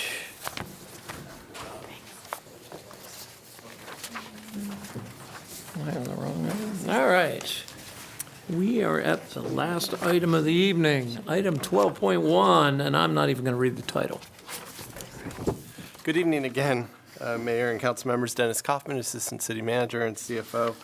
The purpose of this agenda item is to form 2 community facilities districts for the Amoruso Ranch development and to annex the development into the city's municipal services CFD number 3. And my first slide here shows the reason we do CFDs, which I'll just mention again, is to create a financing tool to fund. I'm sorry, Mr. Yeah. We need to open the. I'm really falling down on the job. Public I have hearing. to open the public hearing now, okay? Now you may proceed with your presentation. Thank Thank you. The city formed CFDs to create land-secured financing tools to fund acquisition and construction of authorized facilities and authorized services. And so this Amarusa Ranch development, on April 5th of this year, council adopted the resolutions that are listed on this slide to form Amarusa Ranch CFD number 1 for public facilities and to designate an improvement area within that district, to form Amarusa Ranch CFD number 2 for public services, and to annex into CFD number 3 for municipal services. Tonight, staff is recommending that the council approve the formation of CFD number 1 and number 2 and annexation into number 3. This Amarusa Ranch development is a project area planned for 2,827 dwelling units on 697 acres. You can see the breakout there between all of the different uses. The CFD number 1, improvement area number 1, the initial boundary of that district is 93 acres with 289 low-density residential units and 192 medium-density residential units. The remaining units in Amarusa Ranch will be in future annexation areas for that particular district. But for CFD number 2, which is the maintenance district, and CFD number 3, the boundaries will make up the entire Amarusa Ranch area and all of the housing units. The authorized facilities for CFD number 1 include transportation improvements, including Westbrook Boulevard, which runs north to south, you'll see on the map in a minute, and West Sunset Boulevard, which runs across the north boundary of Amarusa Ranch, as well as the typical utility improvements and park and open space improvements. This district will also have the authorized services component, which is maintenance and operations of the facilities that are funded by the CFD, as well as funding a reserve to pay for future replacement of the facilities. CFD number 2, the authorized services, this is again is the maintenance CFD, pays for maintenance of open space and the operation and management of the open space, as well as maintenance of landscape corridors and paseos, medians, entryways, leaf cleanup, neighborhood park maintenance, and repair and replacement. And then again, the city's CFD number 3 for municipal services provides funding to the general fund to pay for police protection, fire protection, ambulance and paramedic services, as well as library services and museum maintenance. This next map is a map of the city, just to show Amarusa Ranch there at the top and near the left in the green color, just to put it into perspective. And then the next map shows the entire Amarusa Ranch development. And again, CFD2 and CFD3 boundaries will be the entire specific plan area, except for that little urban reserve colored in light blue at the bottom, which is not included in the district because that area is tax exempt. The next slide shows the bolded lines, which indicate the area within CFD number 1 that will be the first improvement area. And the rest of the area within CFD number 1 is that future annexation area. And again, that urban reserve is not included in the district because it's tax exempt. So tonight, the recommended council actions are to hold this public hearing, for the city clerk to declare the results of the special elections, and to approve the resolutions and related documents to form the Amarusa Ranch Community Facilities Districts and to annex into the city's CFD number 3. And with that, I'm available to answer any questions. Thank you. Are there any questions from the council? No. All right, we'll open up for public comment. Close public comment. Close the public hearing. If there are no additional questions, I'll ask the clerk if she's ready, and I'm going to time her to read this motion. Okay, well, first of all, Mr. Mayor, let me just announce the votes for District 1. We did have 106 ballots that went out for District 1. We did receive 106 yes votes, therefore the majority being in favor of supporting the CFD. In District number 2, 488 ballots went out and 488 ballots came back in favor, that being 488 people that voted yes to form CFD in District 2. With that, we'll move on to our motion tonight, which is on item 12.1. The City Council will consider adopting Resolution Number 23-292, a resolution of the City Council of the City of Roseville to form a Community Facilities District, designate an improvement area therein, establish a future annexation area, provide for additional future improvement areas therein, and to authorize a levy of a special tax therein, to finance public facilities and public services in and for such Community Facilities District, and adopting Resolution Number 23-293, determining the necessity to incur bonded indebtedness of the City Council of the City of Roseville for the City of Roseville, Amaruso Ranch Community Facilities District Number 1, or public facilities. And also adopting Resolution Number 23-294, calling a special election of the City Council of the City of Roseville regarding the City of Roseville, Amaruso Ranch Community Facilities District Number 1, public facilities.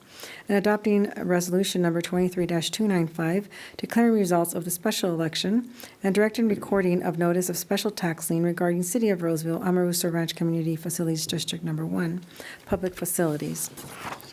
And also adopting ordinance number 6689, an ordinance of the City Council of the City of Roseville levying special taxes within the City of Roseville, Amaruso Ranch Community Facilities District Number 1, public facilities. And adopting resolution number 23-296, a resolution of formation of Community Facilities District, City of Roseville, Amaruso Ranch Community Facilities District Number 2, public services, and adopting Resolution number 23-297, a resolution calling special landowner election for Community Facilities District, City of Roseville, Amaruso Ranch Community Facilities District Number 2, Public Services, and adopting Resolution number 23-298, declaring results of the special landowner election and directing recording of the notice of special tax lien, City of Roseville, Amaruso Ranch Community Facilities District Number 2, Public Services, and adopting ordinance number 6690, ordinance of the Council of the City of Roseville levying special tax within Amaruso Ranch Community Facilities District Number 2, Public Services, and adopting resolution number 23-299, a resolution of annexation of territory to Community Facilities District authorizing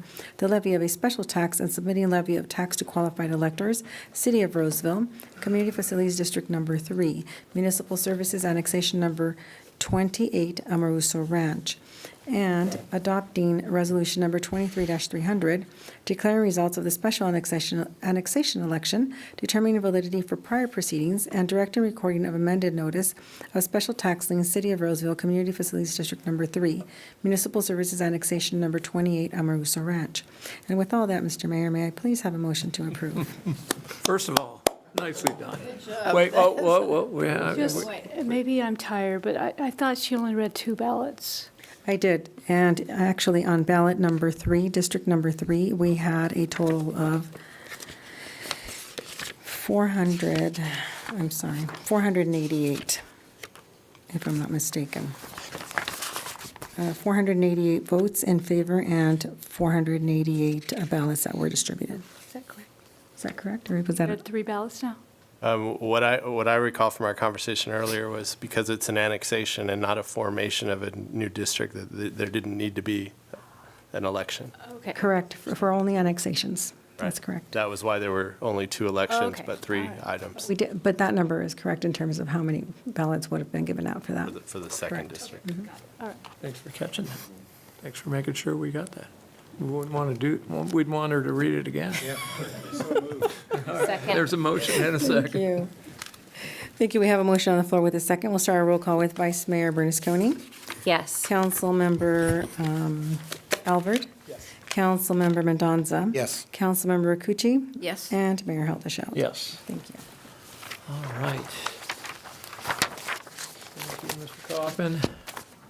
All right, we're at the point in the evening where I'm going to ask the city manager if he has any reports. No further reports, Mayor. I'm going to ask our city attorney if she has anything to, No, thank you.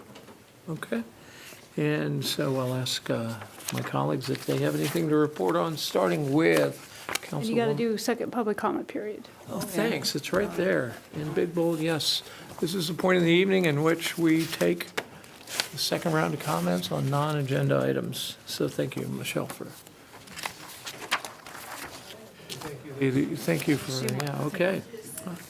I'd like to take this time is just to thank the city council for, on my journey. Just thank you for being placed. It is an honor for me to be a part of Roseville, to be placed on the advisory commission for grants. And I won't take this lightly, and I could use all the guidance in the world. And again, just thank you. I know for me, I'm still a little bit in shock because of the last community where I came from, because I thank you for looking past my inabilities, but look at what I could maybe offer to a community.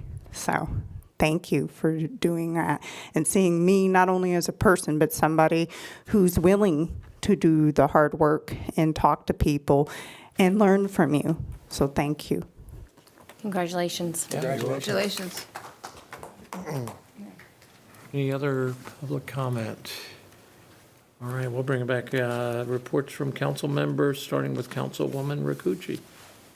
Really not too much. I went to a Regional Water Authority meeting a week and a half ago, and it was a special meeting because we're looking to possibly be able to apply for some grant funding. And there's doing a regional project that about the American River and how we can make it function better. We'll know more right in the future of if that's going to happen. And there's things about what they call a voluntary agreement of how to make American River and Folsom Reservoir function in one particular way. But how it's officially going to happen, we don't know yet. But it's pretty exciting that there's opportunities for us as a region to work on some water quality. This is, for us, it's mostly the aquifer recharge. So that's, and the fair starts tomorrow. Yes. There you go. That's something lighter. At the grounds. There you go. That's it. Council Member Mendoza. The Placer Local Agency Formation Commissioner LAFCO met last week, and there was nothing pursuant to Roseville to report out. And other than that, I have no other updates, Mayor. Thank you. Great. Councilman Albert, you get extra credit for being short. I already got an A, so I don't need the points. No, just kidding. I wanted to mention, you took a lot of heat today, Mayor, and I was at that event, the Pride event, and I want to just say that you were not an MC of the event. You welcomed people from the city perspective. We had police there. We had fire there. Parks and Rec had a booth there. It was very family-oriented. It was very loving and accepting. I think your comments were very appropriate. The drag show was merely entertainment. There were no private body parts showing or outlines of private body parts or things like that. It's a little frustrating that there was pictures going around of looked like a naked man with a boy staring at it from the other side. And it's like that wasn't taken at this event. It was from some other thing. A lot of misunderstanding, a lot of people making comments that clearly they weren't there. They're just hearing what they were told. So I just wanted to say I appreciate what you did there.